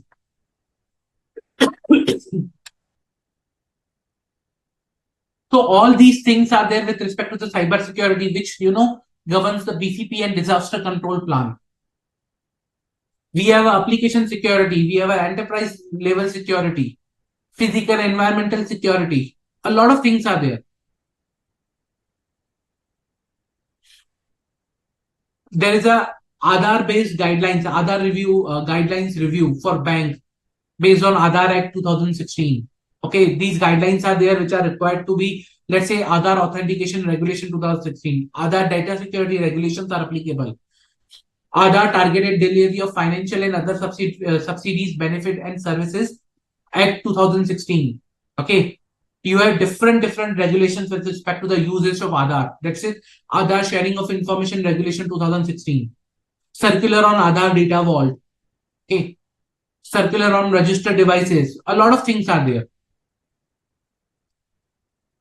There is a SWIFT review, a SWIFT guidelines. A lot of things are required to be considered when we are talking about auditing or placing in specific consideration an IT environment. Controls of various departments, controls which are placed on various areas. Okay, with respect to treasury, SWIFT transactions, with respect to advances, with respect to classifications of assets, classification of investment. A lot of things are there. Report generation, how reports are accurate, what is the logic behind reporting. For example, a particular report is generated from this particular system. What is the logic which is fed into the system to generate the report, whether the logic is appropriate, whether the report is showing correct data. A lot of things goes into the IT area when it comes to the audit of IT in a particular bank.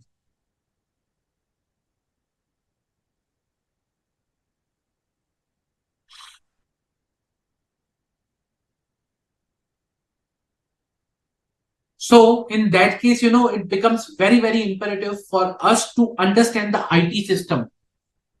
For example, if I tell you one critical example with respect to the IT system, let's say Aadhaar. Nowadays, everything goes with Aadhaar. Okay. You do e-KYC, Aadhaar KYC. You do Aadhaar online KYC. Okay. So there is a guidelines available with respect to UIDAI, information security policy, and authentication user access agency policy guidelines are there, which business bank has to comply with.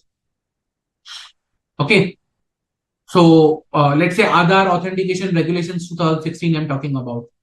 So There are many things which are there which a bank has to comply with when it comes to one particular area. I'm just talking about one particular area, not all. Again, for example, if I talk, let's say, with respect to cyber security, okay. So there are various master directions, notification issued with respect to the cyber security. Now let's talk about digital payment security controls. Okay, digital payment security controls.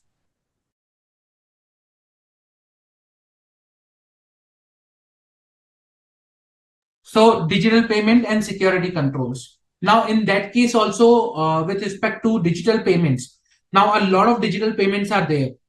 Okay. Uh, let's say, for example, digital banks are coming into picture and a lot of things are there. Now for them, there's a altogether different requirement with respect to the security risk, cyber security. Okay, security controls.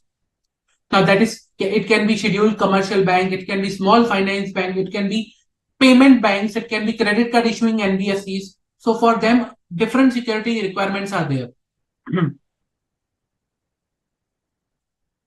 Okay. So we need to take care of those security requirements. We need to, as an auditor, we are required to check overall, on that particular area.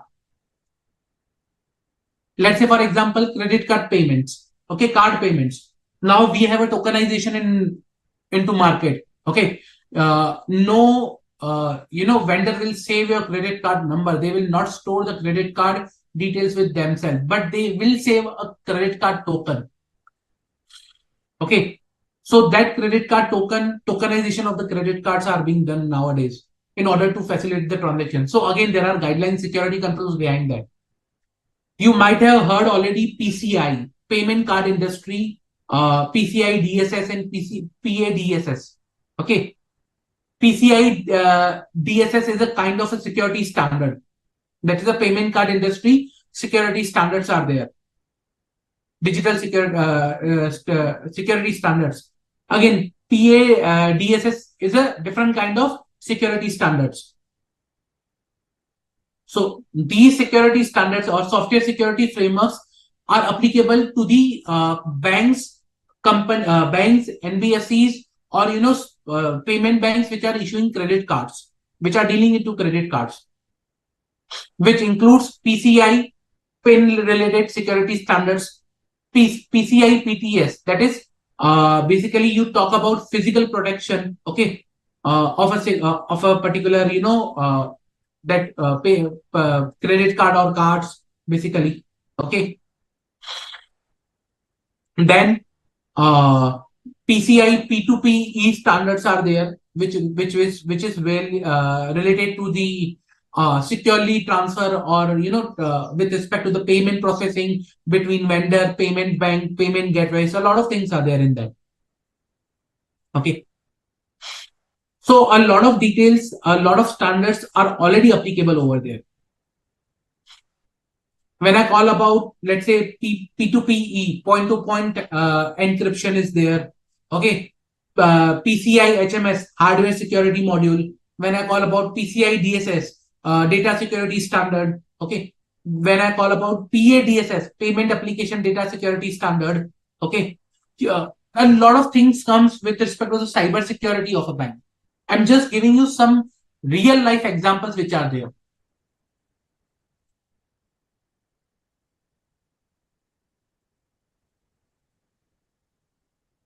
Okay, some real life examples which are there with respect to this digital payment security controls happening or data IT environment related to a bank is there.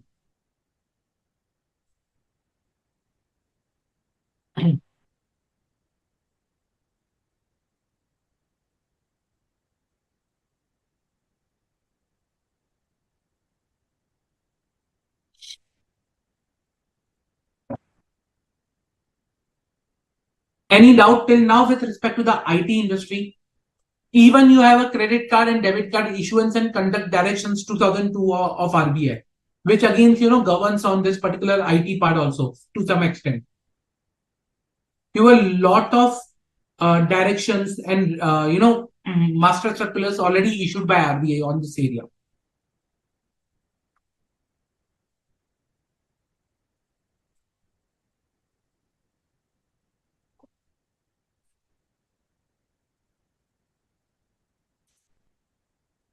Any doubt? Any doubt, guys?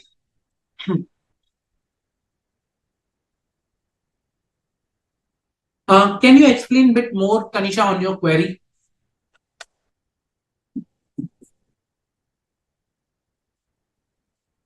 Can you explain a bit more?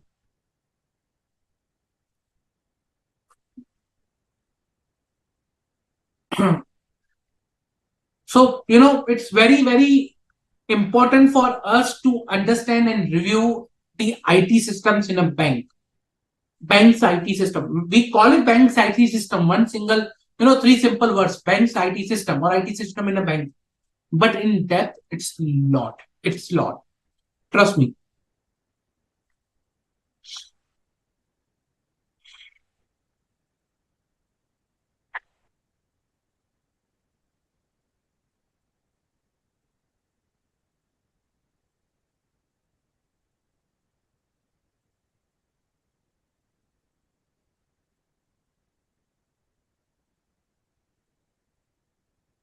Any doubt, guys?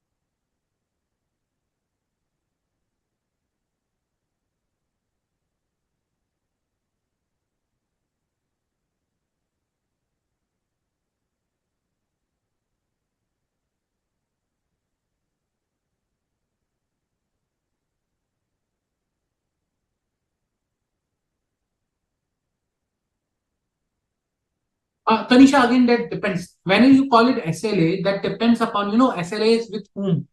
What is the SLA talking about? It's when I talk about IT systems, it's not a one particular system.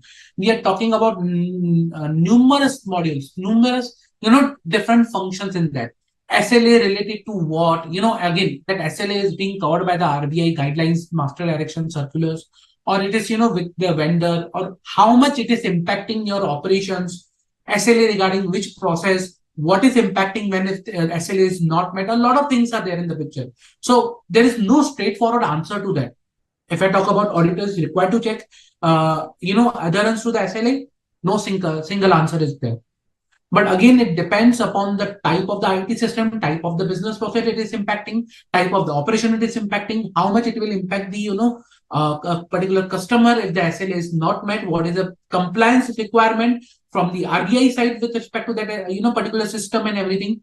That all are required to be considered together with the, third party SLA already done by the bank.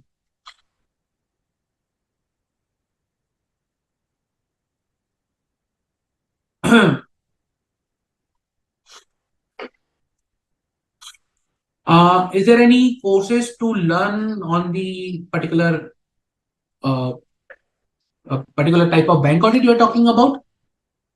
See, already as of now, you have a chapter in your audit syllabus, but after that, you also have post qualification courses. It includes on a lot of areas. Okay, so you have a information system audit post qualification source as a ISA. So you can go for that also. That is also good. You can have more knowledge if you can get more details on that. There are certificate courses which are carried out by the institute only. Post qualification certificate course on, let's say for example, certificate course on concurrent audit of banks. You can get detailed information over there. Okay, further understanding. A lot of things are there. So those are post qualifications, and you can indulge into that. There is no restriction on that particular part.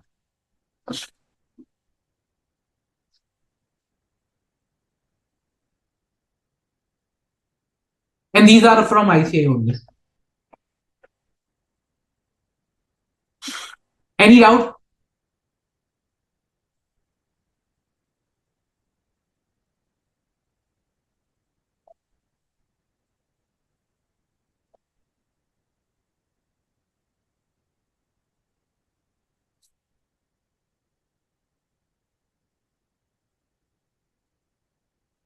Now coming to the very important area, fraud in a banking sector or for a bank. Okay, fraud for a bank, basically, very important.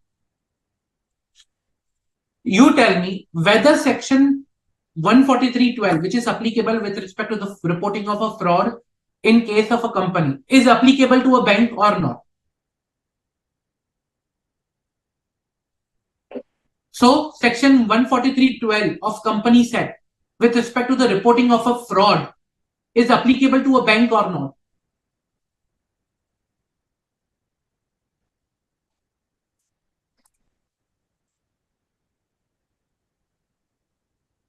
Simple question. Whether section 143.12 is applicable to a bank or not.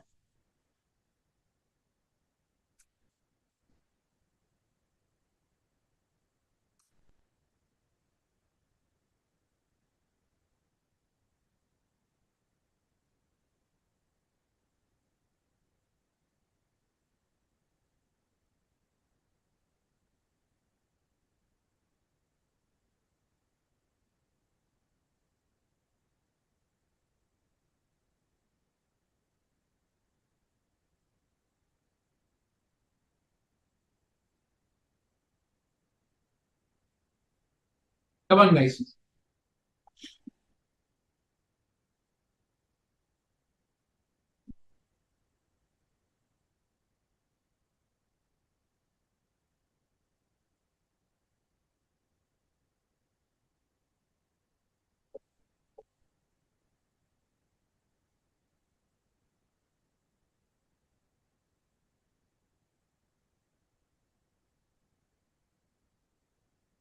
Thank you, Suraj. Okay, Tanisha. Very good. Okay, Anumula. Very good. Whether section 143 is applicable, 143.12 is applicable to a bank or not.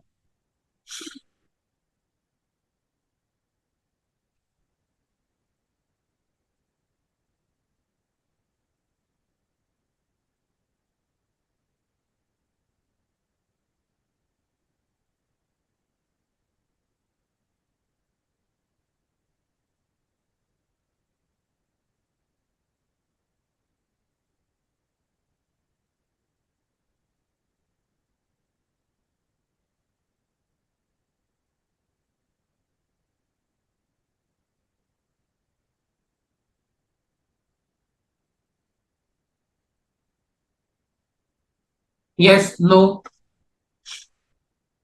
Come on, guys, quickly. Pretty simple.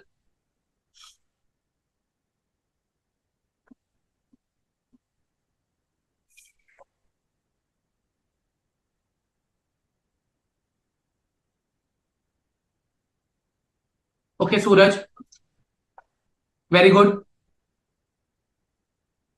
Okay.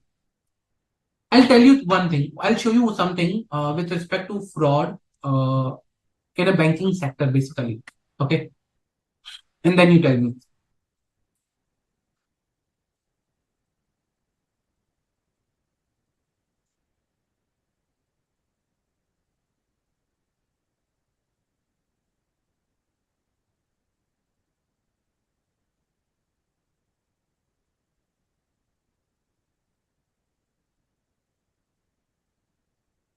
So these are the master directions on fraud, classification and reporting by commercial banks and select FIs. Okay. This is the master direction, which is there since 2017. Okay. This is applicable to all, you know, commercial banks and selected financial institutions. And this is pursuant to section 35A of the Banking and Regulation Act. Okay. So banking as per section 35A of Banking and Regulation Act. Now, if I talk about section 35A of Banking and Regulation Act, okay, just to give you an information, basically, it talks about basically, the powers of RBI with respect to the issuance of the guidance in this area. So what section 35A talks about? Now, section 35A basically is a power of the Reserve Bank to give the directions. Okay, it's basically powers of the RBI. Okay, now it can be with respect to various subjects which are there. Okay, let's say for example, to prevent the affairs of any bank being conducted in a manner which is detrimental to the interest of the depositors, to secure the proper management of any bank or company generally. Okay, so they can give directions or in the public interest or in the interest of banking policy. So that's the power with the RBI in that area. So by exercising that power, master directions were issued for the fraud, classification and reporting by commercial banks. Now, if you see, this particular direction talks about, applicability also. Okay. These directions apply to scheduled commercial banks, excluding RRBs and select FIs operating in India. And they have general guidelines, classifications. Okay. And, let's say, for example, reporting of cash to shortages. We have already discussed this particular part in the NBFC. Remember, type of frauds. It's same. Whatever we discussed in the MBSE, it's same over here also. Do you think now section 143.12 is applicable or not? Now, what do you think about section 143.12? Is section 143.12 applicable?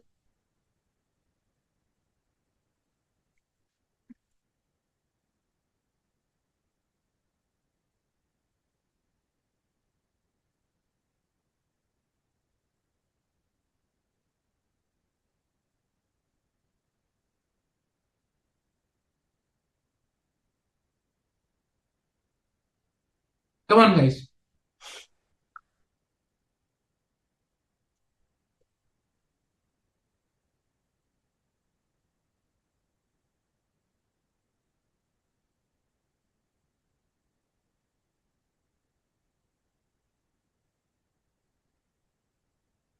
Now, do you think section 143.12 is applicable? Yes or no?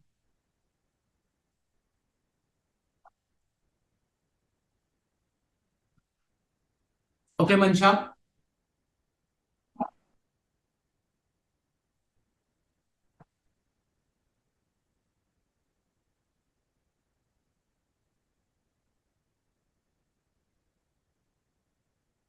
Very good, Viraj.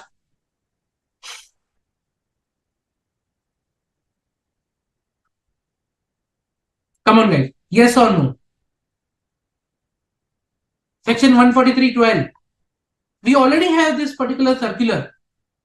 We already have master direction on fraud issued by RBI. Do you think section 143.12 of the Companies Act will be applicable?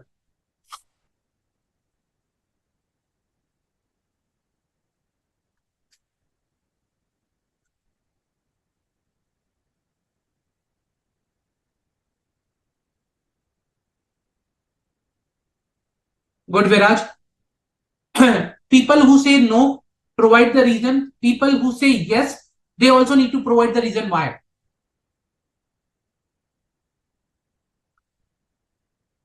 If you are saying no, then why? If you are saying yes, then why? Both with the reason.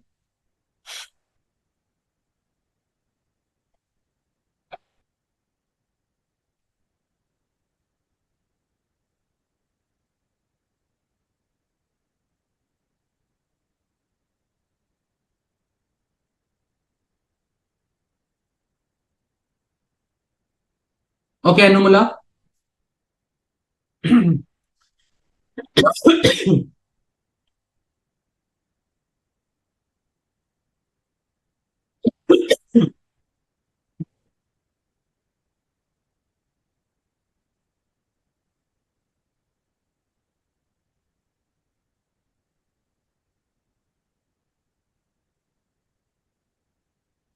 If you say no, then reason. If you say yes, then reason both.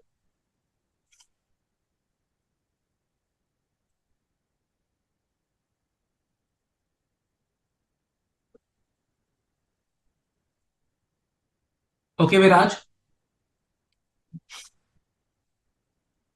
Guys, I actually feel that we are missing the basics over here. Trust me, because the answer I'm expecting is nowhere near the basic that we have already learned. You guys forget that this particular circular, this particular circular is applicable to banks. Section 143.12 is applicable to auditors. As an auditor, you need to see what is your roles and responsibility. Okay, although there is a master circular which is applicable to bank, that is, we need to see whether the bank has complied with that or not. But as an auditor, I am the auditor. To me, a particular section 143.12 is applicable as an auditor. Not because there is a master circular, I will say, okay, I'll give the preference to the master circular. No, it's a requirement. See, while auditing, you need to see the compliance, whether the bank is complying with the roles and responsibilities or the master directions or the master circular issued by the RBI. That you need to see whether the bank has complied with this circular or not. That is, as a part of the audit, we will be seeing that. Okay. So whatever guidelines is given, bank is required to comply with that. But as an auditor, if I identify any audit, then 143.12 will be applicable to me. I need to report that fraud.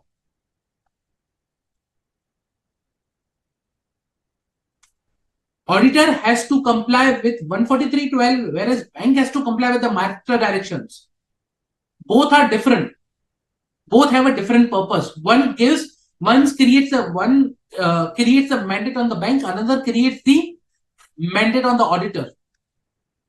And while auditing, you need to check whether there is a mandate on the bank, yes or no. If yes, whether the bank has complied with that mandate or not. That is, we do in the audit, complies with laws and regulations. So when a particular master direction is applicable to a bank, you see under SA 250, compliance with laws and regulations, laws and regulation applicable in an audit of financial statement. But when I'm talking about 143.12, it's my auditor's responsibility. This is management's responsibility. Both are different. Okay. So when I talk about fraud in an basically, in an environment with respect to what you say, banking sector, for me, SA 250 is already there to check whether the compliance bank has complied with or not. For me, it's SA 240 plus section 143.12. While performing the audit, I need to consider the fraud risk that is there. Circular is there. The role of the circular is with respect to the reporting by scheduled commercial banks. That if any bank has reported any fraud, okay, to the RBI, we can use that data. We can use this particular information which is there for our risk assessment, and we can use under SA 240 that okay, there is a risk of fraud. Okay, some frauds have been already identified by the bank. I will be using that information for my purpose. But if any fraud I have identified in performance of my duty, okay, if I have reason to believe that an offense of fraud involving of such amounts as may be prescribed is being or has been committed by the company or its officer or employees, I need to report to the central government within such time as may be prescribed. That is section 143.12 and the rules there too.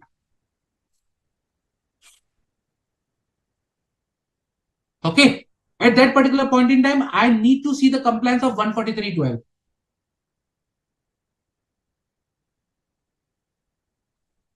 Clear? Any doubt?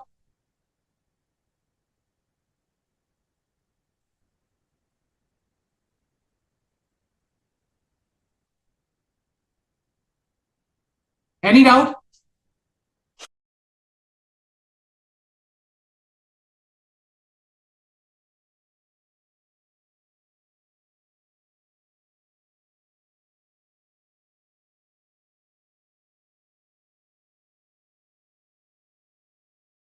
Any doubt?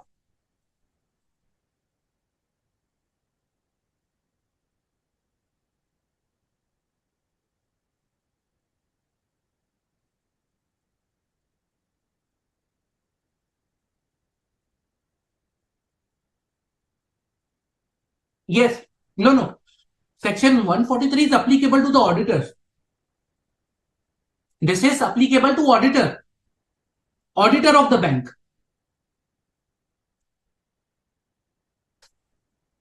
Master circular, master directions are applicable to bank. But this is applicable, 143.12 is applicable to the auditor of the bank. Both are different.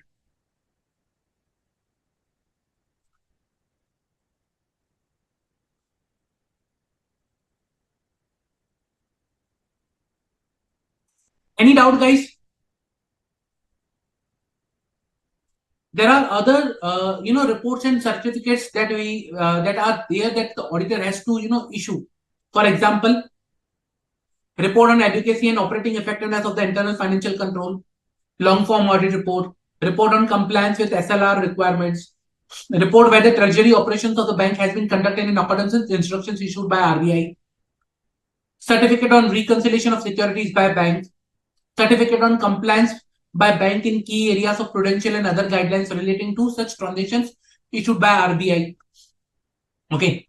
Then report on whether income recognition, asset classification, provisioning has been made as per the guidelines issued by RBI. Report on whether serious irregularities were noticed in working of bank, which requires immediate attention. Okay. In accordance with section 143.12 of the Companies Act. So this report also covers, section 143 reporting. So if auditor has seen any serious irregularities, he has seen any fraud, okay, in accordance with section 143.12 of the Companies Act, he need to issue a report and he need to mention in the report whether any serious irregularity was noticed or not. So certificate in respect of custody of unused bank receipt forms and their utilization, authentication of capital adequacy ratio, okay, report on status of compliance by bank with respect to the implementation of different committee practices relating to the fraud and malpractice, report on instance of adverse credit deposit ratios, asset liability management, certificate on corporate governance, and certificate of claims of various interest in subsidiaries and interest in subvention. So these are different certificates, reports which are applicable to the bank. Over and above fraud reporting. So fraud reporting is one area. These reports and certificates over and above other, statutory audit, long form audit, concurrent audit, internal audit are there. Any doubt till now? Any doubt?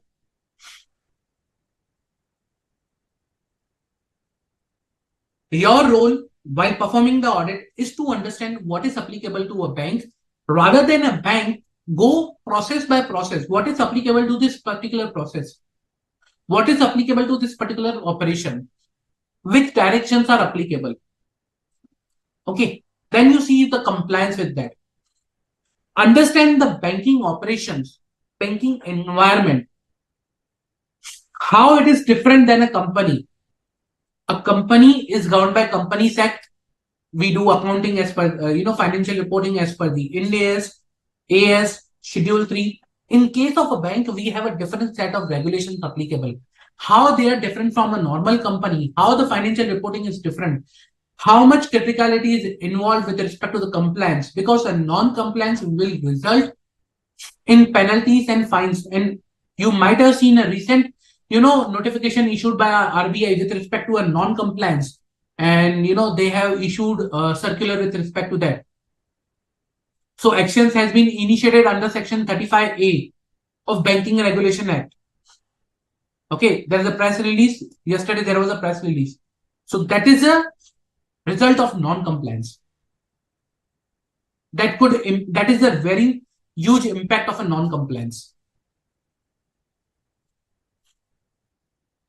So that particular bank was, directed to stop onboarding new customers. That particular bank was directed that no further deposit credit transactions top-up shall be allowed for any customer on any account, any prepaid instrument, wallet, FASTag, NCMC cards after February 29, 2024. That is a press release of yesterday only, which is available on the RBI website. Withdrawal or utilization of the balance by customers from their accounts has to be permitted till the credit is available. Okay. Bank was allowed that no other banking service other than referred like fund transfer, BB, POU, UPI facility should be provided till February 29. Post that, it should not be allowed. And that was because in the comprehensive system audit report and subsequent compliance validations report, the external auditor revealed persistent non-compliance and continued material supervisory concerns in the bank, warranting further supervisory action. So that's why compliance is necessary. Non-compliance can have a drastic effect. We have seen already in SA 250, and it can impact your going concern.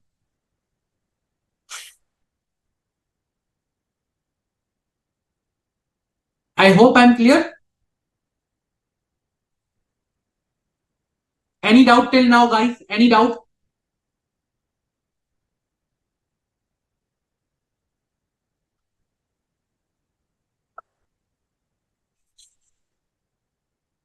No doubts?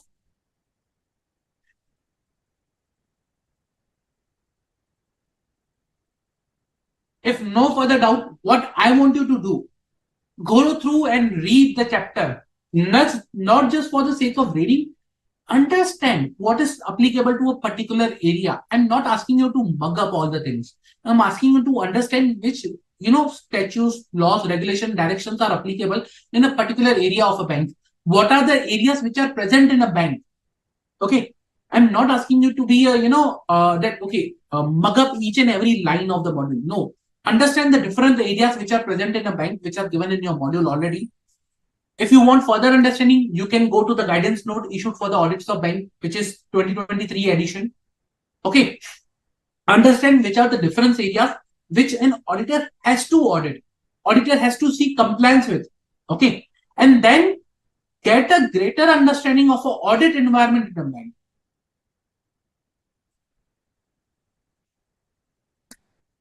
Mancha, which master circular you are talking about here?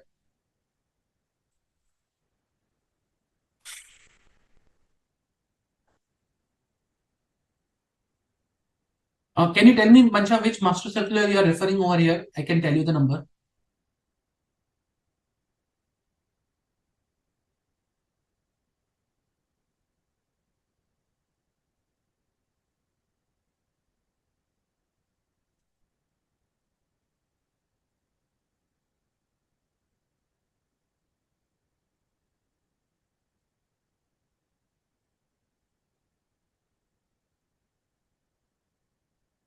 Mancha, can you tell me the master circular, which master circular you are referring over here, so that I can tell you number?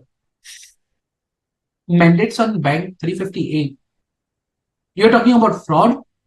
So if you want to see master circular on fraud,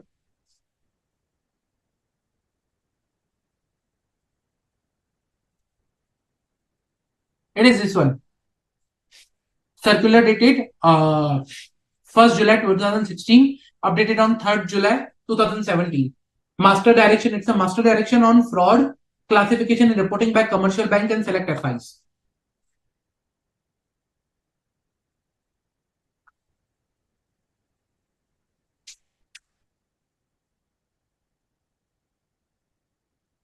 Okay.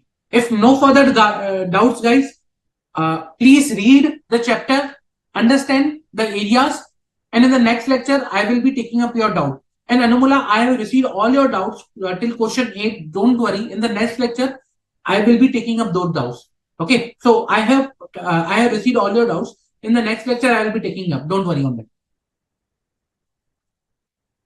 Okay, guys. So if no further doubts, then thank you. Thank you for your time. I'll see you in the next lecture. Thank you.